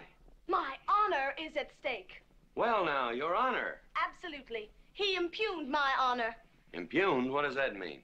Slander. He slandered my honor. He did? I said what I said, and I'll stand by it to the death. He admits it, see? Shoot him. Well, what is he admitting to? Why, he called me a... I won't even repeat the word. I didn't necessarily call you anything, but I said what I said, and I'll stand by it to the death. Well, just for the tally books, what did you say? I said that any girl who would permit a man to kiss her before they're formally engaged is a trollop.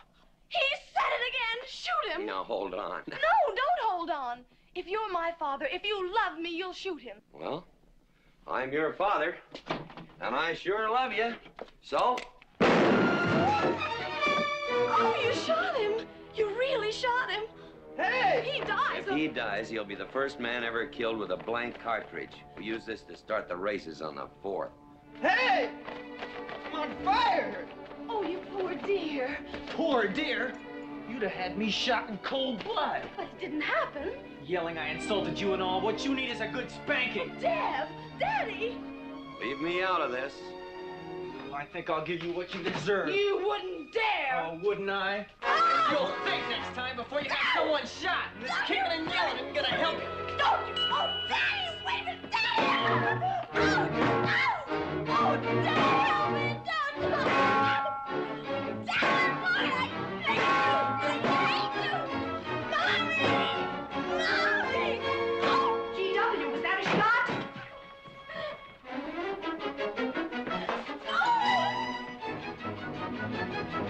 Oh, Becky, what happened? he spanked me! You spanked my daughter? Dev. You mean you stood there while that brute beat our daughter? G.W., what's happened to you in the last 2 years? Part of valor, son. Oh, isn't it enough that you've always treated me like a squaw without subjecting dear, sweet Becky to this crude, vulgar way of Katherine, life? you women are always raising hell about one thing when it's something else you're really sore about. Oh. Don't you think it's about time you told me what put the burr under your saddle about me? I don't intend to stand here and hold a midnight conversation with an intoxicated man.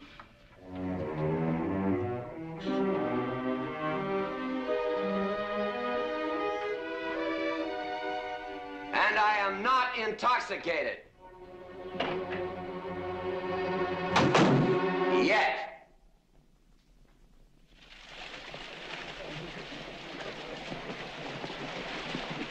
Hello, Governor! Hello, Governor!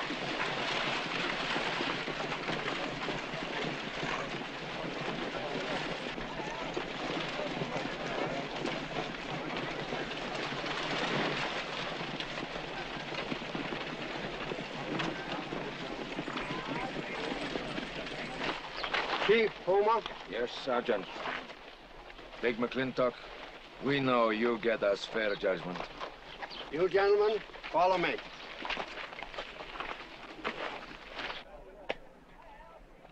Well, Jake?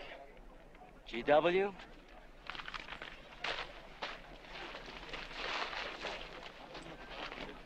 Well, G.W., it's been a long time. Not long enough. Cuthbert. Your husband is a rude man. Yes, Cuthbert, I know.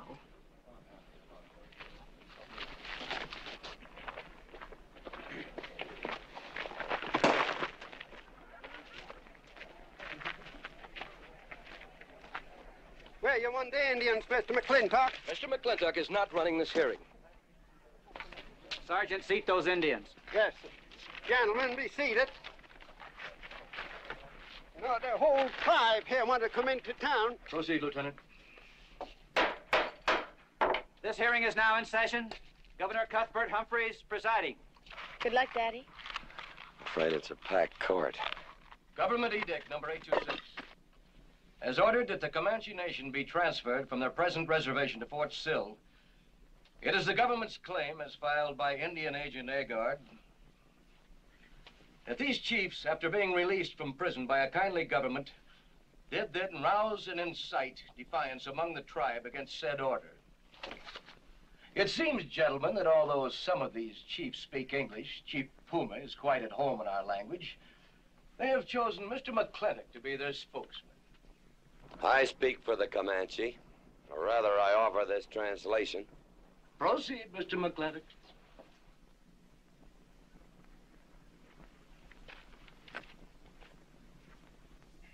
The Comanche say, we are an old people and a proud people. When the white man first came among us, we were as many as the grass is of the prairie. Now we are few, but we are still proud. For if a man loses pride in manhood, he is nothing.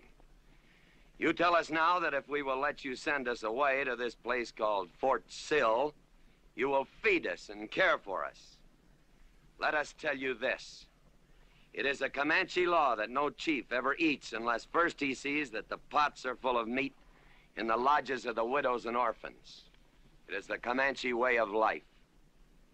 This that the white man calls charity is a fine thing for widows and orphans, but no warrior can accept it.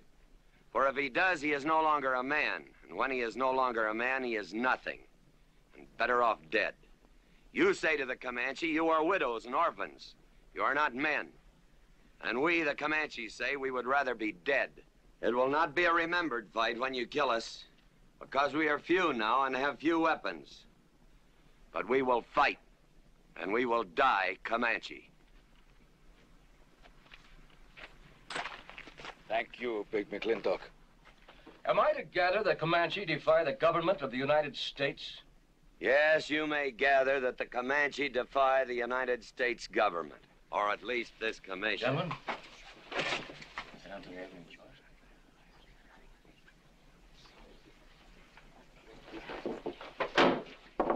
it is the order of this court that these chiefs be incarcerated until such time as the detachment of United States cavalry be made available to escort them and the Comanche nation to Fort Sill. This court is adjourned. Oh, McLintock! You are important chief amongst these white people. Sway them. Have them give us few guns to make the fight worthwhile. Let us have one last remembered fight for end of Comanche. I almost wish I could arrange that, Puma. Ahalani cha. Ahalani cha. Sergeant? Yes. Good God. Carry on. Gentlemen.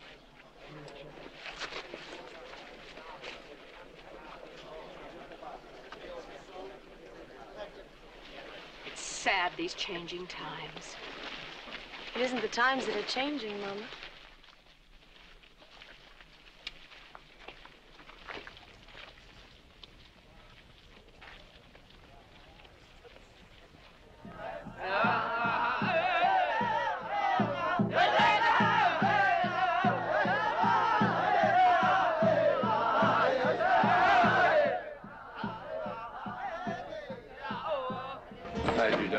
Hello, Lem.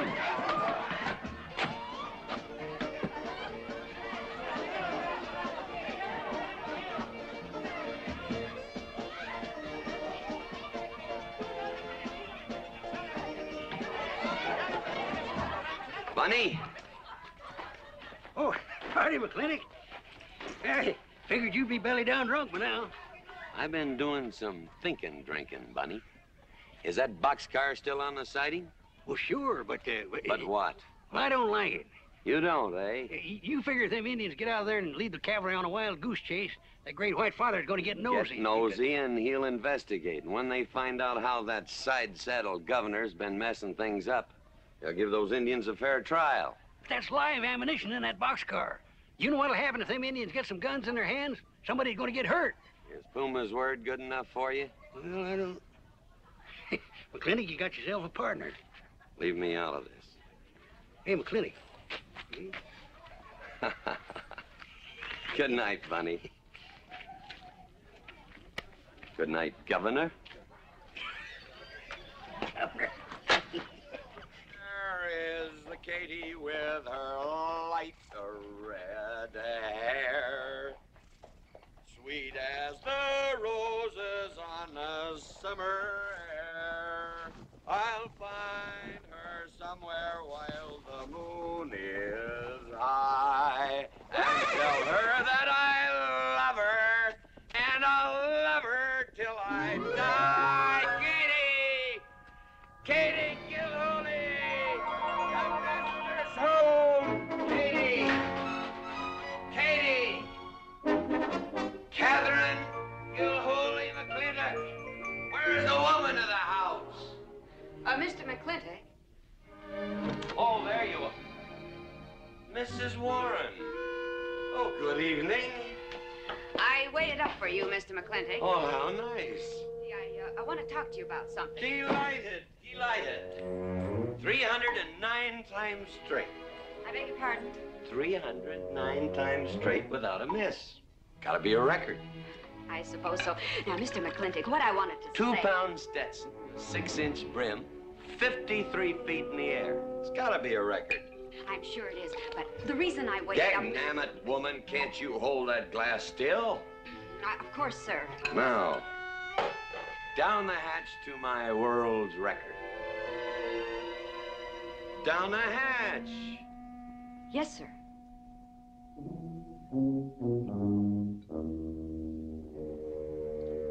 And now, to the governor of our territory. The governor of the territory, sir? Now, don't you stick up for him, Mrs. Warren.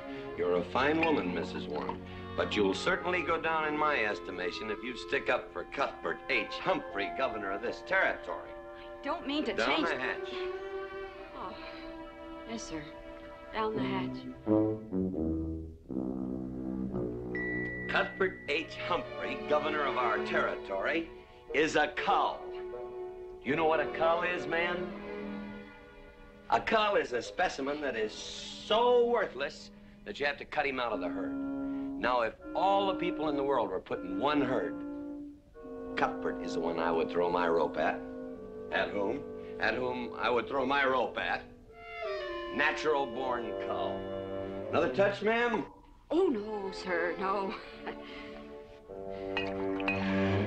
Well, I don't mind if I do. Good. Can't walk on one leg. Oh, I didn't mean to be vulgar, ma'am. Can't walk one limb. It's all right. Sounds silly. Only a bird can walk on a limb. You know my wife? Her name's Kate. She insists on being called Katherine. Do you know her? Of course, Mr. McLintock, and that's what I wanted to talk Well, to you. she thinks that Cuthbert H. Humphrey is panting for her like a bull buffalo at the first green up of spring. But what Cuthbert is panting for is my money. Don't make me feel like I'm drinking alone, ma'am. Very well, Mr. McLintock, if you insist. Down the hatch. Good.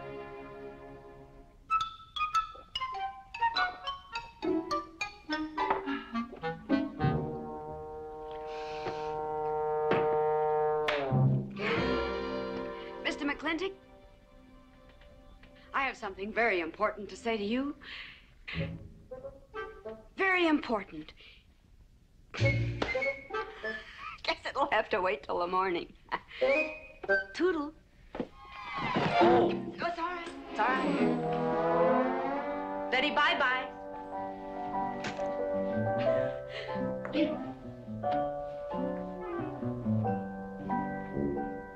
Whoops. Oh.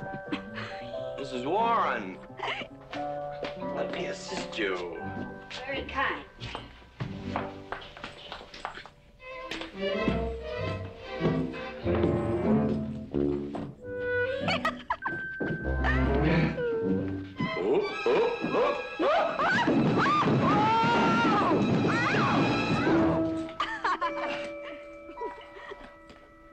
Whoops. What's going on here? Now, Katherine, are you going to believe what you see or what I tell you? Mrs. McLintock, hope you won't misunderstand. It's the first 100 women sitting on his lap that I misunderstood. Number 101 is quite simple. Now, G.W. McLintock, I have something. He's gone to sleep. Just when I know exactly what I want to say to him, he goes to sleep. I waited up to talk to Mr. McLintock. I wanted to tell him I was quitting. You see, Sheriff Lord has asked me to marry him, and... Oh, congratulations. I don't want to seem prudish, but if you are going to marry Sheriff Lord, it seems to me that you're sitting on the wrong man's lap.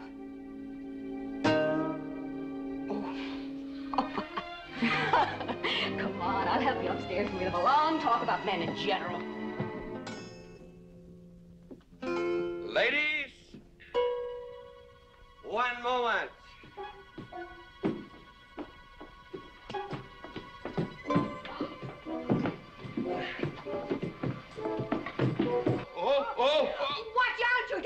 killed. Oh, what?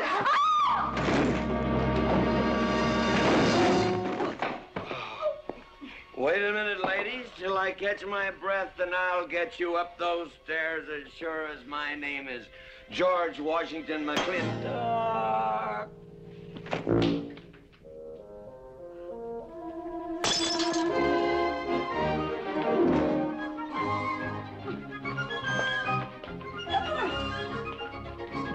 You may be quitting, Mrs. Wallace. Mrs. Ward. But not tomorrow. I want my breakfast in bed. I want to... I know. Toast, lightly brown.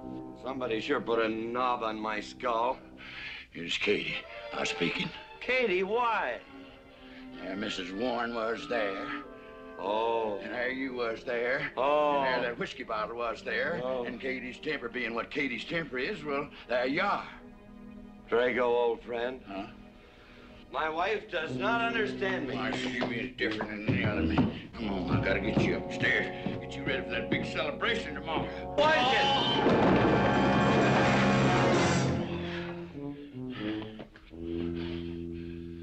Drago, I am sleeping in the den.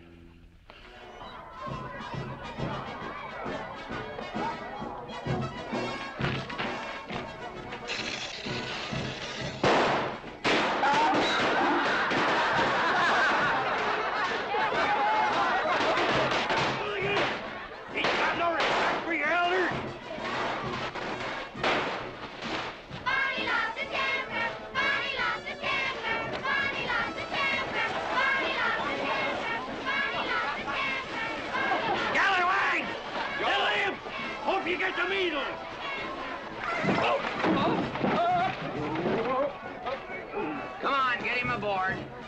Is everybody ready? Man in number 5 needs a flag cinch. Get him one. Let us know when you're ready. Ladies and gentlemen, it is my honor to present to you the governor of our territory, Cuthbert H. Humphreys. Thank you, Mayor. My friends and citizens of this great territory, this is the 9th consecutive year. It has been my privilege and my pleasure to inaugurate the McLintock 4th of July celebration. Now, the first event will be the wild horse race. But before I fire this shot to start the event, I would like to say a few modest words regarding my stewardship of this great territory.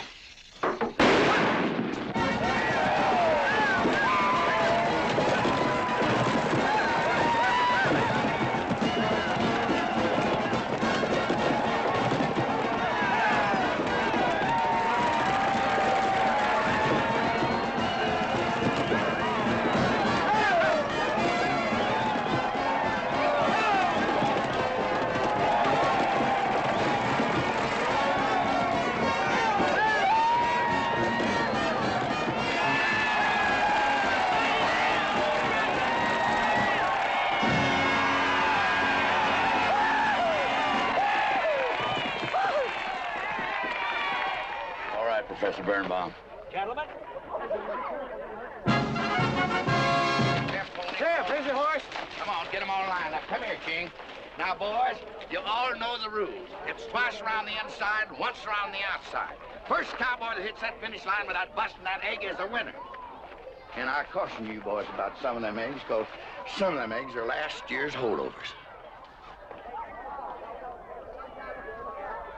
All right, mount up.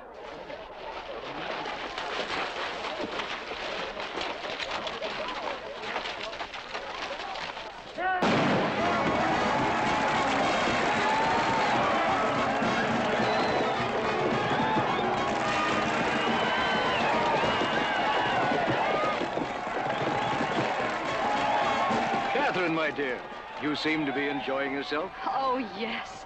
This is wonderful. It's the only thing I really do enjoy about this barbaric country, the 4th of July celebration. Well, Katherine, I've been here for 3 days. I haven't heard from you. Is anything wrong? Wrong? Well, I just hope that it hasn't been necessary for you to say anything to G.W. are you talking about? But, Katherine, you see, I'm in a rather delicate position, being governor of the territory and all. I just hope you haven't found it necessary to say anything about... About what? About you and me.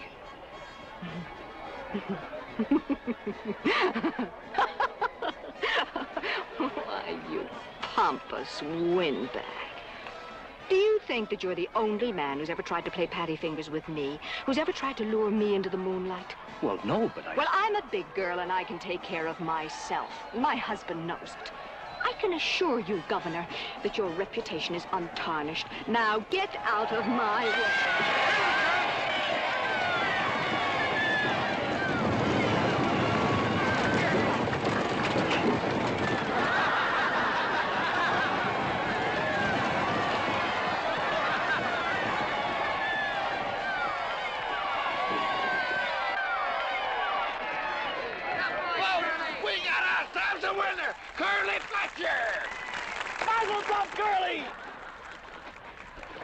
Give me the egg.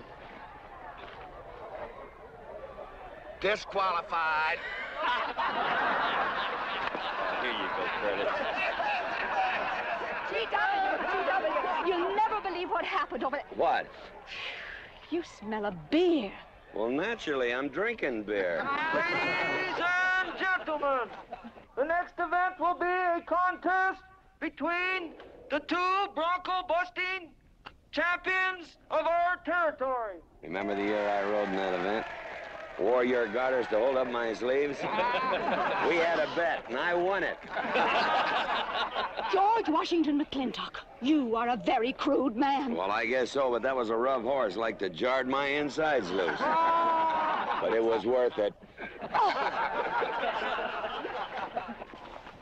3 beers.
So, nothing busted but my pride. Well, that ought to even things up, Farmer. For what? Well, that sore nose you gave me the other day. Well, that ain't what's sore on him.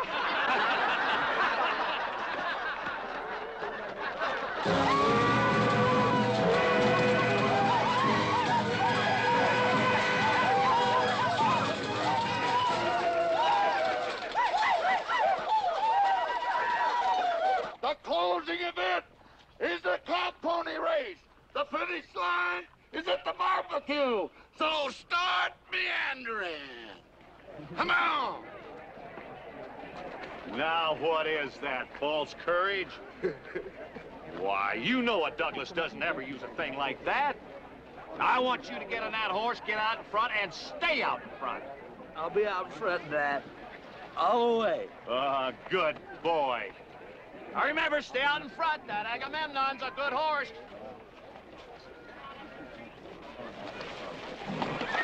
Oh, Agamemnon.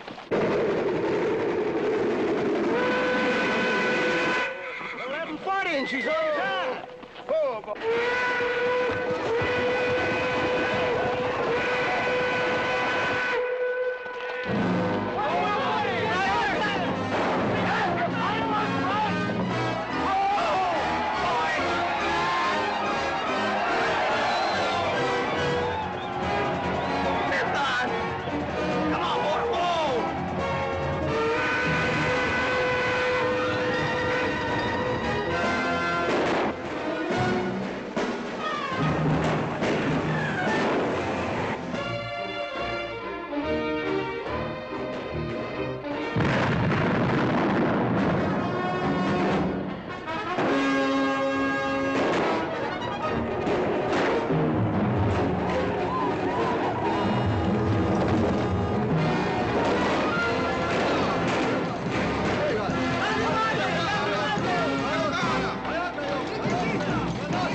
your whiskey.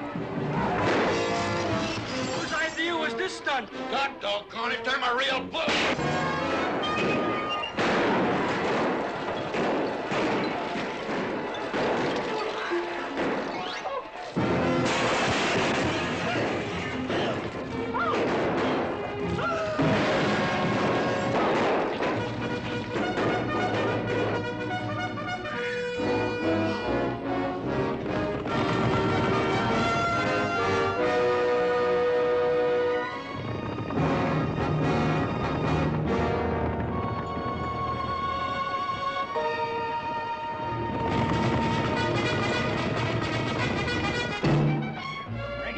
Excitement you'd want for one 4th of July, eh? Puma finally got his way, but I reckon he's riding out his last war party.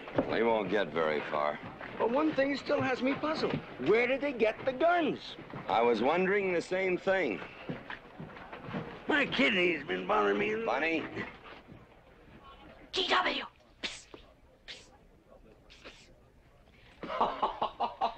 What an idiotic joke. Joke? Do you think that was a joke? Oh, shut up! You want everybody in town to see me. You look good in feathers. Oh. Dev, I think they've gone. Yeah. What are you going to do about it? What can I do? Nothing.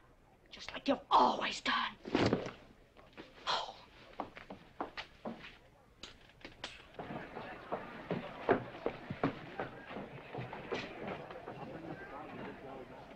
How long, GW? How long what? Katherine. She's been riding herd on you for 2 years now. I'm a peaceable man. But my father used to say, you raise your voice, it doesn't do any good. It's time to raise your hand. Well, I've been planning to do something about it. I'll have another talk with her. Talk to her? Talk to her? Talking won't do any good. Becky, have you seen your... What's been happening around here? You've got hay all over you. Been some mighty sneaky goings-on here during that raid, Mr. McLintock. Who was it said only a trollop would kiss a man before they were formally engaged? Oh, but we are engaged, sir. You are? That is, with your permission. Well, you've got it. Oh, Mrs. Warren? I think it's wonderful. I guess this is the only engagement that ever started off of a spanking. Mm-hmm. I reckon Birnbaum is right. All right. Lord bless us, this is gonna be a great day. Doggone it, folks. Let's don't let a little old Indian raid break up a good barbecue and a rodeo. Yeah, meat sound. Let's go. You contestants get ready for the cow pony race.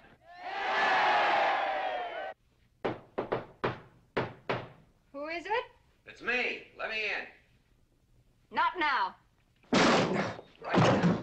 Are you insane? I want to talk to you. It'll have to wait. I've taken all I'm going to take from you. You are insane. You are going to tell me why you packed up, picked up, and walked out on me. 2 years ago, you remember, you came home from Denver with lipstick all over your...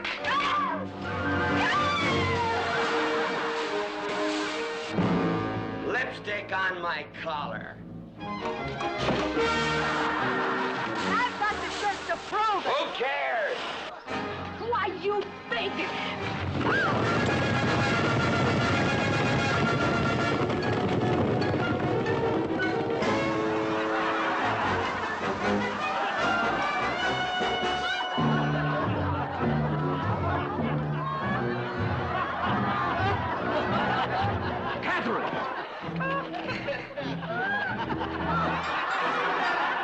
GW, you are a ruffian. Cuthbert, you are right.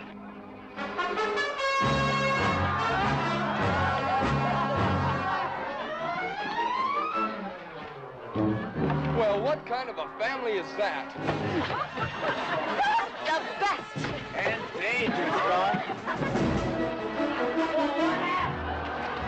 Who won the race? Who cares, Neymar? History's being made.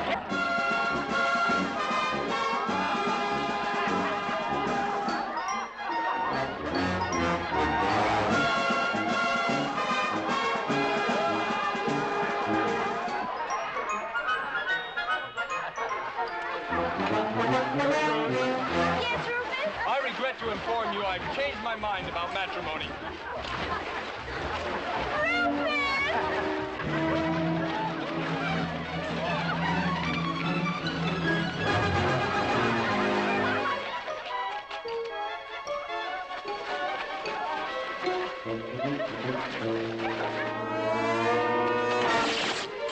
Hey, Mrs. McLintock!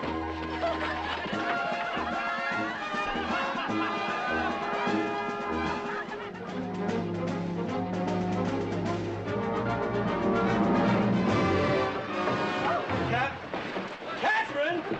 Get him out of here. Hands up. All right, everybody out.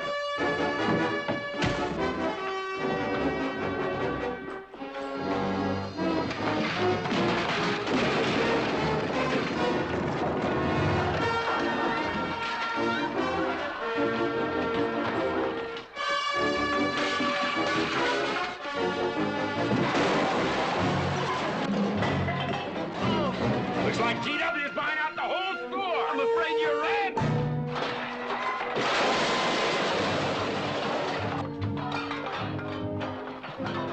Clowny family! Clowny family!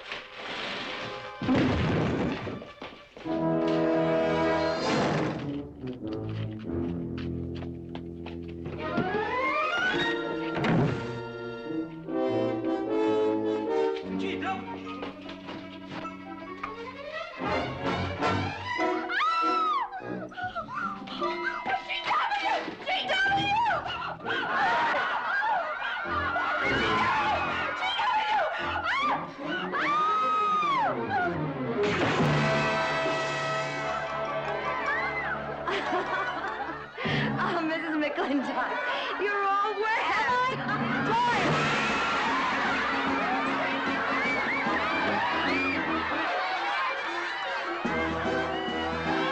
Wrong woman, GW.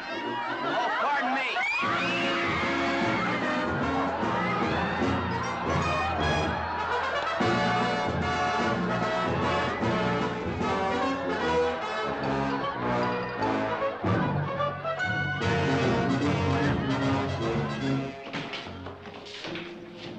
Mrs. McLintock, you setting a new style?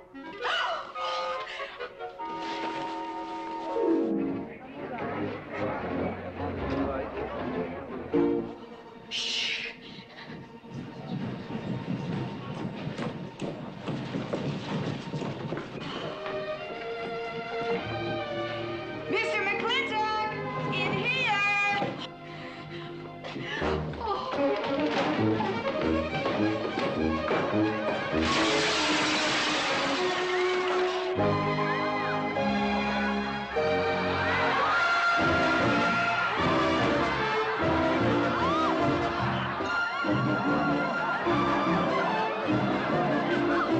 If I ever get through this humiliation, you'll rue the day you ever met Oh, belly aching, fight all you want. It won't do you any good. You've been digging those burrs into me for 2 years. Now you're gonna get your comeuppance. Thanks. My father would be proud of you! Now make him prouder.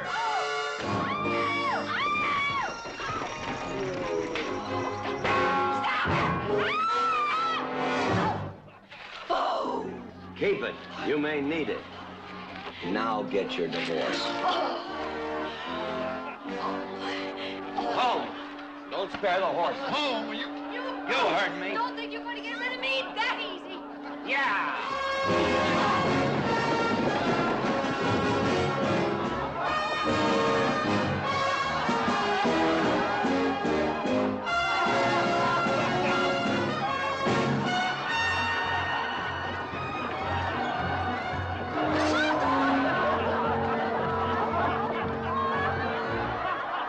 No more living in the capital? No. No more Newporting season? Nope. No more dancing at the governor's ball? No, GW. Happy days! 310 times without a miss. That's a record.